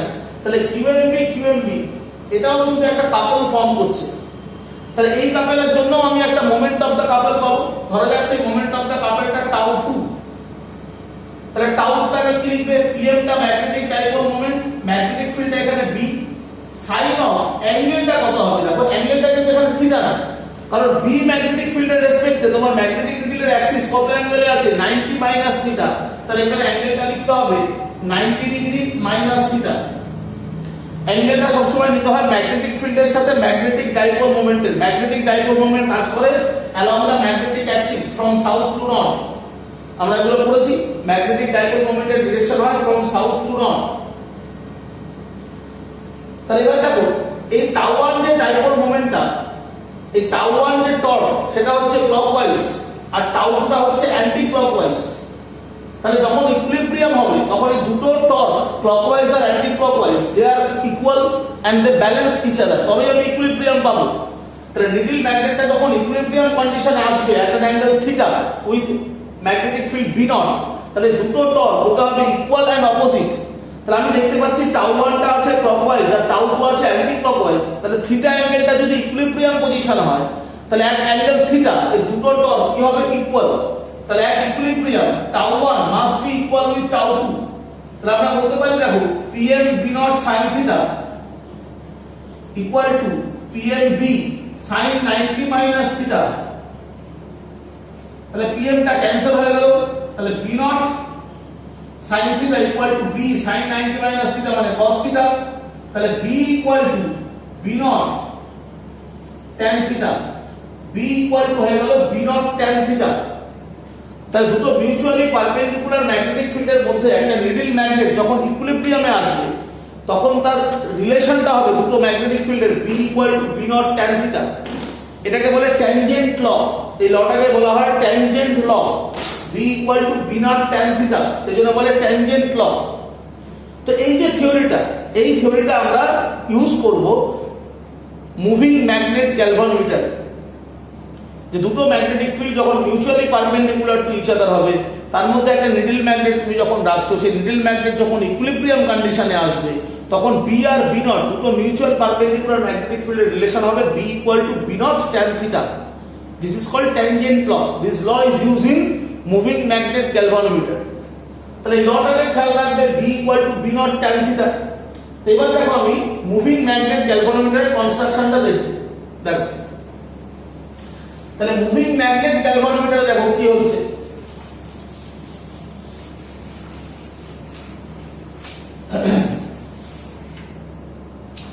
Moving magnet গ্যালভানোমিটারে কি হয় দেখো মেইনলি কনস্ট্রাকশনটা। মুভিং ম্যাগনেট গ্যালভানোমিটার একটা উডেন রিং থাকে, একটা wooden ring, একটা কাঠের ring থাকে।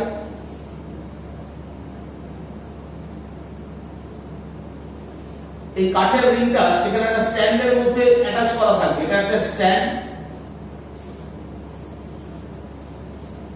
এরকম পায়া থাকে, তিনটে লেগ থাকে, দুটো লেগ আর একটা লেগ পেছন দিকে থাকে, আমরা দেখতে পাচ্ছি না। আমরা দুটো লেগ ড্র করব, ঠিক আছে? দুটো লেগ আমি ড্র করলাম, অ্যাকচুয়ালি লেগ থাকবে তিনটে। এখানে দুটো লেগ দেখা যাচ্ছে আর একটা ব্যাক সাইডে থাকবে। এখানে দুটো স্ক্রু থাকে, একটা S1 আর একটা স্ক্রুকে আমরা বলবো S2। এবার এই যে উডেন ফ্রেমটা, ভার্টিক্যাল একটা উডেন ফ্রেম, এই উডেন ফ্রেমের উপরে কপার কয়েল পেঁচানো থাকে। তুমি ধরতে পারো এটাই হচ্ছে একটা কপার কয়েল। অ্যাকচুয়ালি একটা উডেন ফ্রেম থাকে, উডেন ভার্টিক্যাল ফ্রেমটার উপরে একটা কপার কয়েল পেঁচাতে হয়। তাহলে আমরা মেইনলি কি করছি, উডেন ফ্রেমটার উপরে একটা সার্কুলার কপার কয়েলকে বানাচ্ছি। আমরা যখন মুভিং ম্যাগনেট গ্যালভানোমিটার করেছিলাম সেখানে দেখো কপার কয়েলটা ছিল রেক্ট্যাঙ্গুলার, কিন্তু এখানে যখন আমি এর উপরে একটা কপার ওয়্যারকে পেঁচাবো তাহলে কপার কয়েলটা হবে সার্কুলার। তাহলে উডেন যে রিংটা, এই যে ভার্টিক্যাল একটা উডেন রিং, তার উপরে যখন কপার কয়েলকে পেঁচাবে কপারের তারটাকে, তাহলে একটা সার্কুলার কয়েল তৈরি হবে। একটা সার্কুলার কয়েল তুমি পাবে। এবং ধরো এর রেডিয়াসটা হচ্ছে r, এর রেডিয়াস আছে ধরো r, কপার কয়েলটা যেটা পেঁচাচ্ছ তার রেডিয়াস r, এটা হচ্ছে সেন্টার। এইবার এই হরাইজন্টাল প্লেনে একটা উডেন বক্স থাকবে, সার্কুলার উডেন বক্স। এই হরাইজন্টাল প্লেনে একটা সার্কুলার উডেন বক্স থাকে। এই সার্কুলার উডেন বক্সটা সেন্টার আর এই যে কপার কয়েলটা তার সেন্টারটা সেম, অর্থাৎ দুটো কোসেন্ট্রিক। কপার কয়েলের সেন্টার আর সার্কুলার যে উডেন বক্সটা যেটা হরাইজন্টাল প্লেনে আমি ড্র করলাম, এরা কোসেন্ট্রিক হবে। এবার এই উডেন বক্সের এটাকে চারটে কোয়াড্রেন্টে আমি ডিভাইড করে দেব। চারটে কোয়াড্রেন্টে ডিভাইড করব কি, এখানে একটা অ্যাঙ্গেল থাকবে, দেখো লেখা 0 ডিগ্রি 0 ডিগ্রি 90 ডিগ্রি 90 ডিগ্রি 0 0 90 90। এখানে 0 থেকে 90 ডিগ্রি একটা স্কেল থাকবে, 90 থেকে 0, 0 থেকে 90, 90 থেকে 0। এবার এই উডেন বক্সের ভেতরে একটা ছোট্ট নিডল ম্যাগনেট থাকে। উডেন বক্সের ভেতরে থাকবে একটা ছোট্ট নিডল ম্যাগনেট। নিডল ম্যাগনেটটা এরকম ধরো আছে, এটা হচ্ছে একটা small needle magnet, south pole north pole. একটা স্মল নিডল ম্যাগনেট আমরা উডেন বক্সের ভেতরে রাখবো, ঠিক আছে? আর এই নিডল ম্যাগনেটের সাথে ঠিক পারপেন্ডিকুলারলি 0 0 লাইনে, এই 0 0 লাইনে থাকবে একটা অ্যালুমিনিয়াম রড। এই ব্ল্যাক ইঙ্ক দিয়ে যেটা আমি হাইলাইট করলাম, এটা একটা aluminium rod which is perpendicular with the axis of the magnetic needle। এটা একটা অ্যালুমিনিয়াম রড যেটা থাকছে 0 0 লাইনে। এবার তুমি যখন কারেন্ট মেজার করবে ইউজিং দিস গ্যালভানোমিটার, এটাকে বলি আমরা মুভিং ম্যাগনেট গ্যালভানোমিটার। এবার প্রথমে এটাকে সেট করতে হবে। সেটিংটা কি হবে, এই ইনস্ট্রুমেন্টটাকে তুমি যেখানে রাখবে, অর্থাৎ কোনো একটা টেবিলের উপর রেখে ধরো তুমি কাজ করছো, তা তোমাকে একদম সেটিংটা কিরকম করতে হবে যাতে ইনস্ট্রুমেন্টটা, অর্থাৎ এই যে নিডল ম্যাগনেটটা আছে হরাইজন্টাল বক্সের উপর, এই হরাইজন্টাল বক্সটাকে exactly parallel with earth surface রাখতে হবে। হরাইজন্টাল বক্সটা থাকবে exactly parallel with the earth surface. তোমাকে তার জন্য এখানে ব্যালেন্সিং স্ক্রু থাকবে। এই যে লেগগুলো দেখছো, এই লেগগুলোর মধ্যে ব্যালেন্সিং স্ক্রু থাকে। সেই ব্যালেন্সিং স্ক্রু দিয়ে অ্যাডজাস্ট করে তোমাকে হরাইজন্টাল বক্সটা যার মধ্যে নিডল ম্যাগনেটটা আছে সেটাকে এক্স্যাক্টলি আর্থ সারফেসের সাথে প্যারালাল রাখতে হবে। এবং যখনই তোমার উডেন বক্সটা যার মধ্যে নিডল ম্যাগনেটটা আছে সেটা যদি এক্স্যাক্টলি আর্থ সারফেসের সাথে প্যারালাল হয়, তখন তুমি দেখবে তোমার নিডল ম্যাগনেটটা 90 90 লাইন বরাবর আছে আর অ্যালুমিনিয়াম রডটা 0 0 লাইন বরাবর থাকবে। এটা তখনই সম্ভব যখন তোমার এই উডেন বক্সটা যার মধ্যে নিডল ম্যাগনেটটা আছে সেটা এক্স্যাক্টলি ভূপৃষ্ঠের সাথে আর্থ সারফেসের সাথে প্যারালাল হবে। আদারওয়াইজ এটা হবে না। যাতে তোমাকে ব্যালেন্সটা ঠিকঠাক করতে হবে। যখন তুমি প্রপারলি ব্যালেন্স করতে পারবে, অর্থাৎ তোমার নিডল ম্যাগনেট যখনই আর্থ সারফেসের সাথে এক্স্যাক্টলি প্যারালাল হবে, তো অটোমেটিক্যালি তুমি দেখবে তোমার নিডল ম্যাগনেটটা 90 90 লাইনে চলে গেছে আর অ্যালুমিনিয়াম রডটা 0 0 লাইনে আছে। তাহলে 90 90 লাইনে নিডল ম্যাগনেটটা আছে, দ্যাট মিন্স আমাদের আর্থ ম্যাগনেটিক ফিল্ডের যে হরাইজন্টাল কম্পোনেন্ট সেটা আছে এই 90 90 লাইন বরাবর। তাহলে এই যে 90 90 লাইনটা এই বরাবর যদি আমার নিডল ম্যাগনেটটা চলে আসে, দ্যাট মিন্স এই 90 ডিগ্রি যে লাইনটা আছে এটা হচ্ছে আমার direction of the horizontal component of earth magnetic field. কারণ আমরা জানি যে একটা ম্যাগনেটকে যখন আমরা হ্যাঙ্গিং করি from the centre of mass, এবং একটা ম্যাগনেট যখন ইকুইলিব্রিয়াম পজিশনে আসে সেটা সবসময় horizontal component of earth magnetic ফিল্ডের সাথে প্যারালাল থাকে। তাহলে আমার নিডল ম্যাগনেটটা এখানে ইকুইলিব্রিয়াম পজিশনে আছে এবং এটা 90 90 লাইন বরাবর এসেছে। দ্যাট মিন্স এই 90 ডিগ্রি যে লাইনটা, এই লাইনটাই হচ্ছে আমার আর্থ ম্যাগনেটিক ফিল্ডের হরাইজন্টাল কম্পোনেন্ট। তাহলে এটা হচ্ছে আমার ম্যাগনেটের নর্থ পোল, এটা ম্যাগনেটের সাউথ পোল। তার নর্থ পোল থাকবে towards geographic north, south pole থাকবে টুয়ার্ডস জিওগ্রাফিক সাউথ। আর এই যে লাইনটা, এটাই হবে আমার horizontal component of earth magnetic field. কারণ যে কোনো ম্যাগনেটিক নিডল যখন ইকুইলিব্রিয়াম পজিশনে থাকে তখন ম্যাগনেটিক নিডলের অ্যাক্সিস সবসময় horizontal component of earth magnetic field বরাবর থাকবে। তাহলে এটা হচ্ছে আমার horizontal component of earth magnetic field, যেটা 90 90 লাইন বরাবর আছে। তাহলে এইভাবে আগে আমি সেট করে দেব।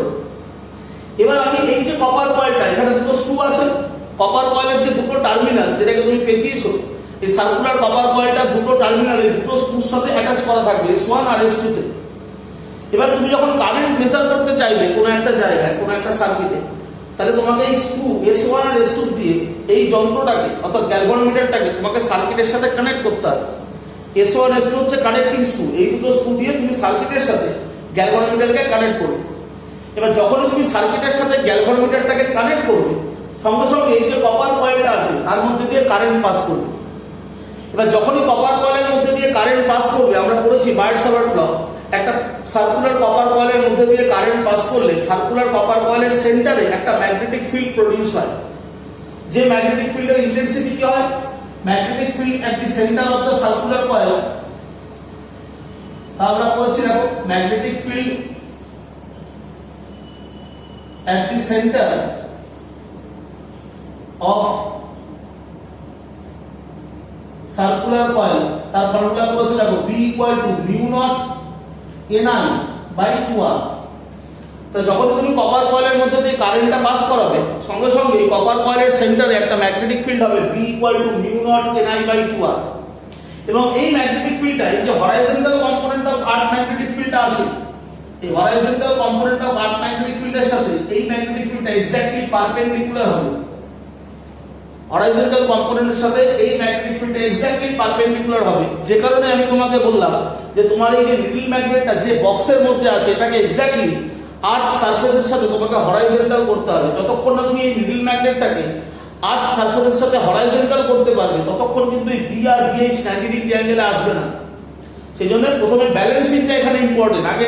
আগে গ্যালভানোমিটারটাকে ব্যালেন্স করতে হবে। ব্যালেন্স করলে তোমার নিডল ম্যাগনেটটা exactly horizontal component of earth magnetic ফিল্ডের দিকে ইকুইলিব্রিয়াম পজিশনে থাকবে।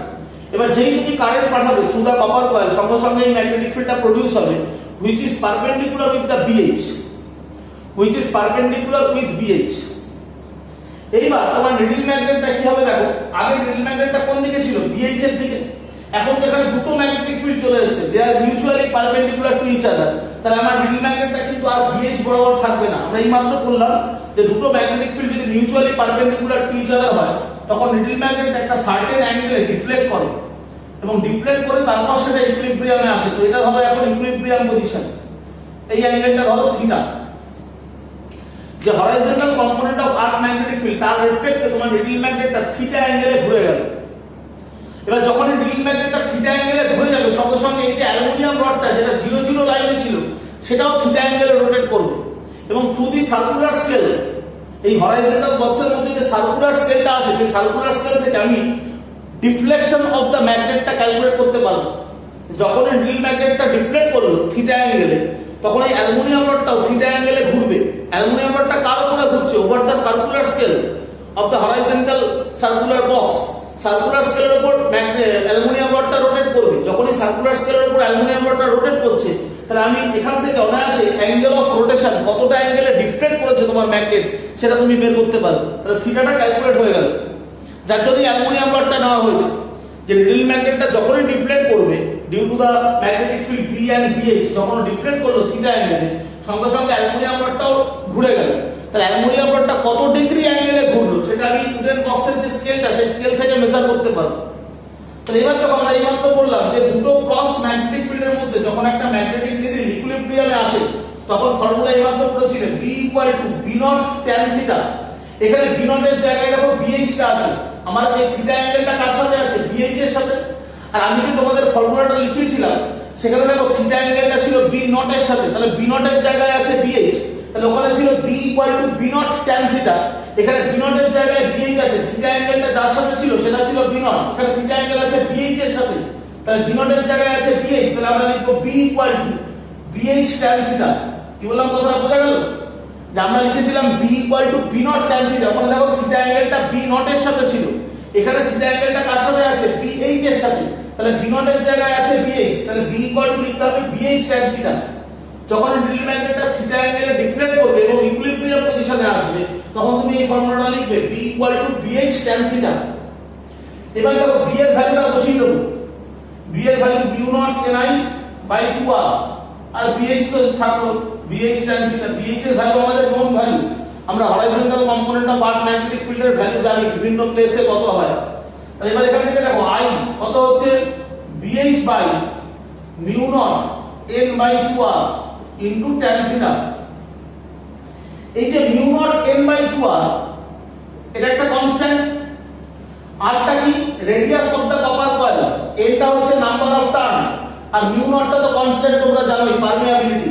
তাহলে এই কনস্ট্যান্টটাকে আমরা ডিনোট করি ক্যাপিটাল জি দিয়ে, এটাকে বলে গ্যালভানোমিটার কনস্ট্যান্ট, এটাকে বলবো আমরা গ্যালভানোমিটার কনস্ট্যান্ট। তাহলে কি দাঁড়াচ্ছে দেখো I equal to BH by G tan theta, I equal to BH by G tan theta. এবারে যে BH বাই G এটাও একটা কনস্ট্যান্ট, এটাকে আমরা K দিয়ে রিপ্রেজেন্ট করব, K tan থিটা। তাহলে K টাকে বলে reducing constant, BH by G এটাকে বলে reducing constant, reducing constant BH by G, BH টা constant at a place on earth surface, আমরা জানি horizontal component of the earth magnetic field এর value টা constant হয়, so BH is constant and G is also a constant, so I equal to K tan theta, K is called reducing constant। তাহলে এই যে ফর্মুলাটা পেলে I equal to K tan theta, এটা দিয়ে তুমি I এর ভ্যালু ডিটারমাইন করতে পারবে যেখানে কতটা কারেন্ট সার্কুলার কয়েলে পাস করছে। এবং আমরা এখানে কারেন্টটা মেজার করছি কিসের টার্মে দেখো tan টার্মে, tan, যার জন্য এই ইনস্ট্রুমেন্টটাকে বলে ট্যানজেন্ট গ্যালভানোমিটার, এটার নামটা এখান থেকে হয়েছে tangent galvanometer, because I measured by the tangent of the angle of deflection of the needle magnet। তাহলে I equal to K tan theta, so this is called tangent galvanometer। কথা বোঝা গেল? এটাকে আমরা মুভিং ম্যাগনেট গ্যালভানোমিটার বলছি। কেন moving magnet? কারণ দেখো ম্যাগনেটিক নিডলটা ডিফ্লেক্ট করছে। আগের গ্যালভানোমিটারটাতে আমরা দেখেছিলাম যে কয়েলটা ছিল রেক্ট্যাঙ্গুলার কয়েল, সেই কয়েলটা থিটা অ্যাঙ্গেলে ডিফ্লেক্ট করেছে, সেই জন্য ওটাকে বলেছে মুভিং কয়েল গ্যালভানোমিটার। আর এখানে ম্যাগনেটের ডিফ্লেকশন হচ্ছে, সেই জন্য এটাকে বলে মুভিং ম্যাগনেট গ্যালভানোমিটার। তাহলে দু রকমের গ্যালভানোমিটার হয়, moving coil, moving magnet. I equal to K tan theta। তাহলে এখন তোমাকে একটা কোশ্চেন করতে পারে যে what is the proportional error of current, যে এই যে কারেন্টটা মেজার করছো গ্যালভানোমিটারে, এখানে কারেন্টের প্রপোর্শনাল এররটা কত হবে? তাহলে proportional error of current measured by the tangent galvanometer, লেখো proportional error of current measured by the tangent galvanometer. তাহলে প্রপোর্শনাল এরর বার করবে কি করে দেখো, আমাদের ফর্মুলা কি আসলো I ইকুয়াল টু, আমরা ফর্মুলাটা কি পেলাম I is equal to I equal to K tan theta, this is the formula of current। এবার এটাকে আমরা ডিফারেন্সিয়েট করি, তাহলে di equal to কি হবে K sec square theta d theta। এবার প্রপোর্শনাল এরর অফ কারেন্ট মানে কি? প্রপোর্শনাল এরর অফ কারেন্ট সেটা হচ্ছে di by I, proportional error of current di by I, যেটা দেখো হচ্ছে sec square theta d theta by tan theta। এটাকে যদি একটু ক্যালকুলেট করে দেখো sec square theta মানে 1 by cos square theta, tan theta কে লিখবে sin theta by cos theta, তাহলে অ্যাকচুয়ালি আসবে এটা sin theta cos theta। যদি ক্যালকুলেট করো sec square theta K 1 by cos square theta করবে, tan theta K sin theta by cos theta করবে, তাহলে এটা আসবে di by I equal to d theta by sin theta cos theta। তাহলে দেখো এটাকে আমরা লিখতে পাচ্ছি di by I, এটা 2 দিয়ে মাল্টিপ্লাই করলে 2 d theta, আর ডিনোমিনেটরটা হয়ে যাবে sin 2 theta। এটা হচ্ছে প্রপোর্শনাল এরর। কি করছো, সেই অ্যামিটারের রেঞ্জ কত তার উপর ডিপেন্ড করবে শান্টের ভ্যালু, রেঞ্জ অফ অ্যামিটার। তাহলে আমার রেঞ্জ আছে কত 0 থেকে I, তাহলে ম্যাক্সিমাম কারেন্ট কত I, তাহলে ম্যাক্সিমাম কারেন্টের উপর ডিপেন্ড করবে শান্টের ভ্যালু। ক্যালকুলেশন কিভাবে করব? সাপোজ এখান থেকে আমি ম্যাক্সিমাম কারেন্টটা পাঠালাম কতটা I, তাহলে গ্যালভানোমিটারের মধ্যে দিয়ে ম্যাক্সিমাম কতটা কারেন্ট যাবে Ig, তার বেশি কারেন্ট গ্যালভানোমিটারে যাবে না। তাহলে বাকি যে কারেন্টটা রইল that is I minus Ig, এটা পাস করবে শান্টের মধ্যে দিয়ে। তুমি যখন ম্যাক্সিমাম কারেন্টটা পাঠাবে রেঞ্জের I, তাহলে বাকি current I minus Ig pass করবে থ্রু দা শান্ট। এবার গ্যালভানোমিটারের সাথে শান্ট কি কম্বিনেশনে আছে? প্যারালাল কম্বিনেশনে। তাহলে এদের অ্যাক্রসে পটেনশিয়াল ডিফারেন্সটা ইকুয়াল হবে।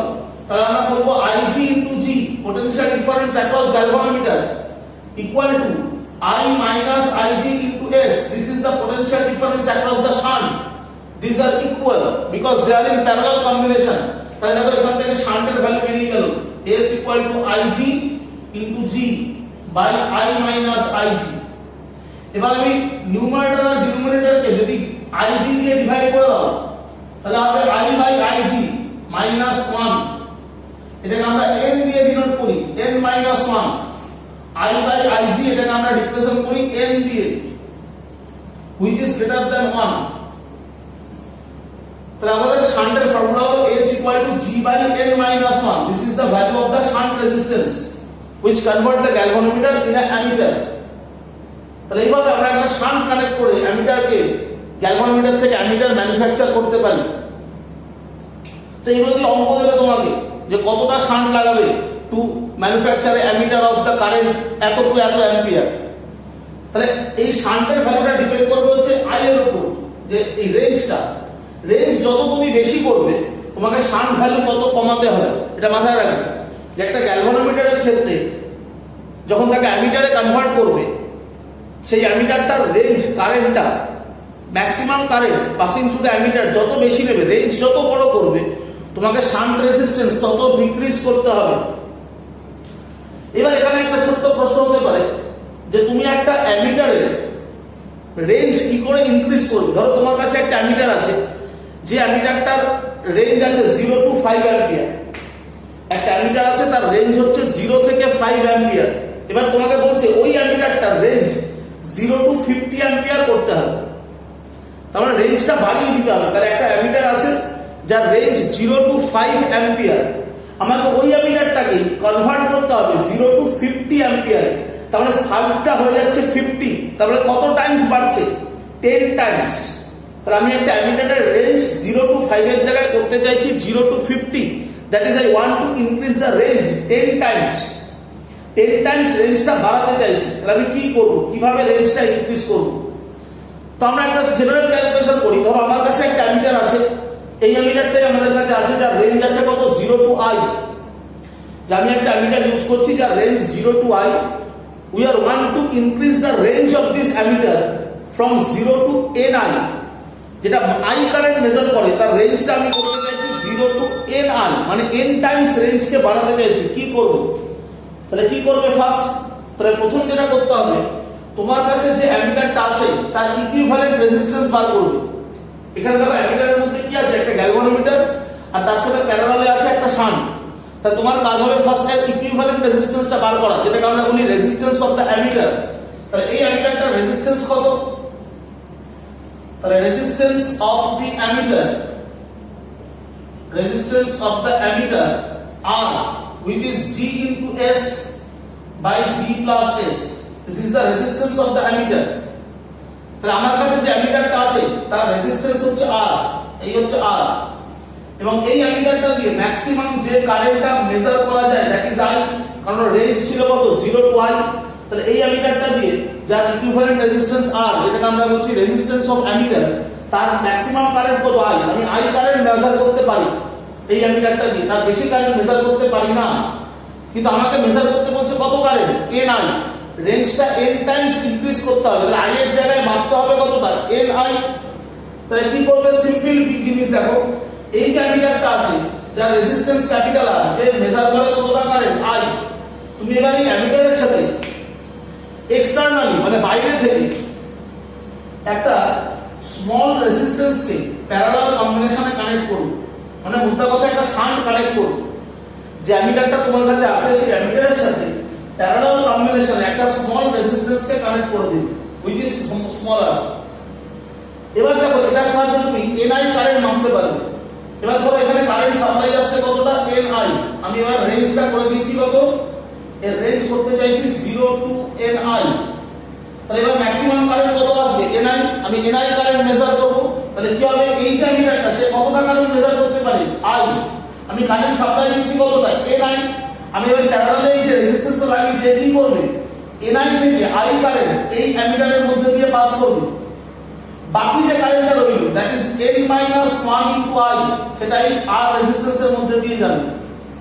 তাহলে কারেন্টটাকে জাস্ট ভাগ করে দেবো, যার সাপ্লাই কারেন্ট আছে এখন Ni, আমার অ্যামিটার কতটা কারেন্ট মেজার করতে পারে I, তাহলে অ্যামিটারের মধ্যে দিয়ে I কারেন্ট যাবে, বাকি কারেন্টটাকে পাস করাবো through the external resistance which is connected in parallel combination। তাহলে রেজিস্ট্যান্সের মধ্যে দিয়ে কত কারেন্ট গেল Ni minus I, that is N minus 1I। এবার তো আমি এদেরকে কিভাবে কানেক্ট করেছি প্যারালালে, তাহলে আমরা কি লিখবো Ri equal to N minus 1 into I, তাহলে I টা ক্যান্সেল হয়ে গেল, তাহলে এখানে স্মলার এর ভ্যালু হয়ে গেল R by N minus 1। তাহলে এই যে R এর ভ্যালুটা আসবে, এই R টাকে আমাদের প্যারালাল কম্বিনেশনে লাগাতে হবে। তাহলে যে অ্যামিটারটা 0 থেকে I কারেন্ট মেজার করে সেই অ্যামিটারটাই আমরা মেজার করব 0 to Ni। তাহলে এইভাবে আমি একটা অ্যামিটারের রেঞ্জ n টাইমস ইনক্রিজ করতে পারবো। তো তোমাকে এরকম নিউমেরিক্যাল দিতে পারে যে তুমি কিভাবে একটা অ্যামিটার আছে যেটা 0 থেকে 5 অ্যাম্পিয়ার কারেন্ট মেজার করে, সেটা দিয়ে তুমি কিভাবে 0 থেকে 50 অ্যাম্পিয়ার কারেন্ট মেজার করবে। তোমাকে আর এর ভ্যালুটা দিয়ে দেবে, তুমি এখানে n এর ভ্যালুটা পুট করবে, স্মল r টা বেরিয়ে যাবে, বলবে এই রেজিস্ট্যান্সটাকে প্যারালালে লাগাতে হবে। তাহলে আমার রেঞ্জ 0 থেকে 5 অ্যাম্পিয়ারের জায়গায় 0 থেকে 50 অ্যাম্পিয়ার হয়ে যাবে। এটা হচ্ছে increase the range of A ammeter. ঠিক এরকমই আমরা আরেকটা জিনিস বানাতে পারি গ্যালভানোমিটারকে ইউজ করে, which is called voltmeter. which is called voltmeter. Voltmeter দিয়ে কি করবে, ভোল্টেজ মেজার করবে। অ্যামিটার দিয়ে আমরা কারেন্ট মেজার করি, ভোল্টমিটার দিয়ে মেজার করতে হবে ভোল্টেজ। তাহলে ভোল্টমিটার কিভাবে ম্যানুফ্যাকচার করতে হবে, দেখো ভোল্টমিটার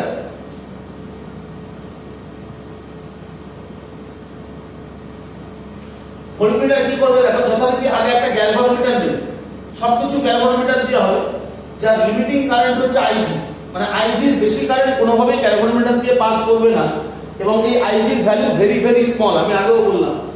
এবার যখন তুমি ভোল্টমিটার মাপবে তৈরি করবে, ভোল্টমিটার তৈরি করার জন্য কি করতে হবে, গ্যালভানোমিটারের সাথে সিরিজ কম্বিনেশনে একটা রেজিস্ট্যান্স কানেক্ট করতে হবে। When you want to make a voltmeter, then you have to connect the resistance in series combination with the galvanometer। তাহলে এই যে জিনিসটি তৈরি হলো, এটাই হচ্ছে তোমার ভোল্টমিটার। এটাকে বলবো আমরা একটা ভোল্টমিটার। যার রেঞ্জ কত হবে, রেঞ্জ ধরো 0 to V ভোল্ট, 0 থেকে V ভোল্ট হচ্ছে রেঞ্জ। এবারে রেঞ্জটা কত, মানে ম্যাক্সিমাম ভোল্টেজ কত মাপছো, 0 to V, V হচ্ছে ম্যাক্সিমাম ভোল্টেজ। এই V তার ভ্যালু, ম্যাক্সিমাম ভোল্টেজের ভ্যালুর উপর ডিপেন্ড করবে এই আর এর ভ্যালু। তুমি একটা ভোল্টমিটার বানানোর জন্য যেটা করছো, সিরিজে একটা রেজিস্ট্যান্স লাগাচ্ছো, এই সিরিজের রেজিস্ট্যান্সের ভ্যালুটা, কতটা রেজিস্ট্যান্স তুমি সিরিজে কানেক্ট করবে গ্যালভানোমিটারের সাথে টু মেক এ ভোল্টমিটার, তাহলে সেই ভ্যালুটা ডিপেন্ড করবে রেঞ্জের উপর। রেঞ্জ আছে 0 to V, তাহলে highest value V, maximum value of the range which is V, তার উপর ডিপেন্ড করবে value of this resistance R। তাহলে আমরা কি করব, দেখো আমরা এখানে ম্যাক্সিমাম ভোল্টেজ কত পাচ্ছি V, আমরা লিখব V equal to current, current এখানে কত আছে IG into total resistance, total resistance কত G প্লাস R, ভোল্টেজ মানে কারেন্ট ইনটু রেজিস্ট্যান্স। তাহলে এখান থেকে দেখো আমরা লিখতে পারবো V by IG equal to G plus R, so R equal to V by IG minus of G, V by IG minus of G. This is the formula of R, which you connect in series combination with the galvanometer to make the voltmeter of range 0 to V volt। 0 থেকে V ভোল্টের ভোল্টমিটারের জন্য এই পদ্ধতি অবলম্বন করতে হবে যে তোমাকে জাস্ট একটা রেজিস্ট্যান্সকে গ্যালভানোমিটারের সাথে সিরিজে লাগাতে হবে, যে রেজিস্ট্যান্সের ভ্যালু হবে V by IG minus G। তাহলে এটা হচ্ছে ভোল্টমিটারের ম্যানুফ্যাকচারিং। এবার এখানেও তোমাকে এরকম নিউমেরিক্যাল দেবে যে ধরো একটা ভোল্টমিটার আছে যার রেঞ্জ আছে 0 থেকে 20 ভোল্ট, যে একটা ভোল্টমিটার তার রেঞ্জ আছে 0 to 20 ভোল্ট। তোমাকে ওই ভোল্টমিটারের রেঞ্জটা 0 থেকে 100 ভোল্ট করতে হবে।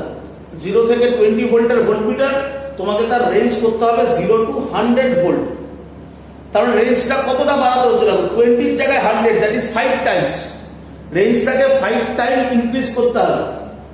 তাহলে তুমি কি করবে, কিভাবে তুমি কাজটা করবে, তাহলে আমরা 5 টাইমস ধরবো না, আমরা n টাইমস ধরছি, আমরা ধরবো n টাইমস।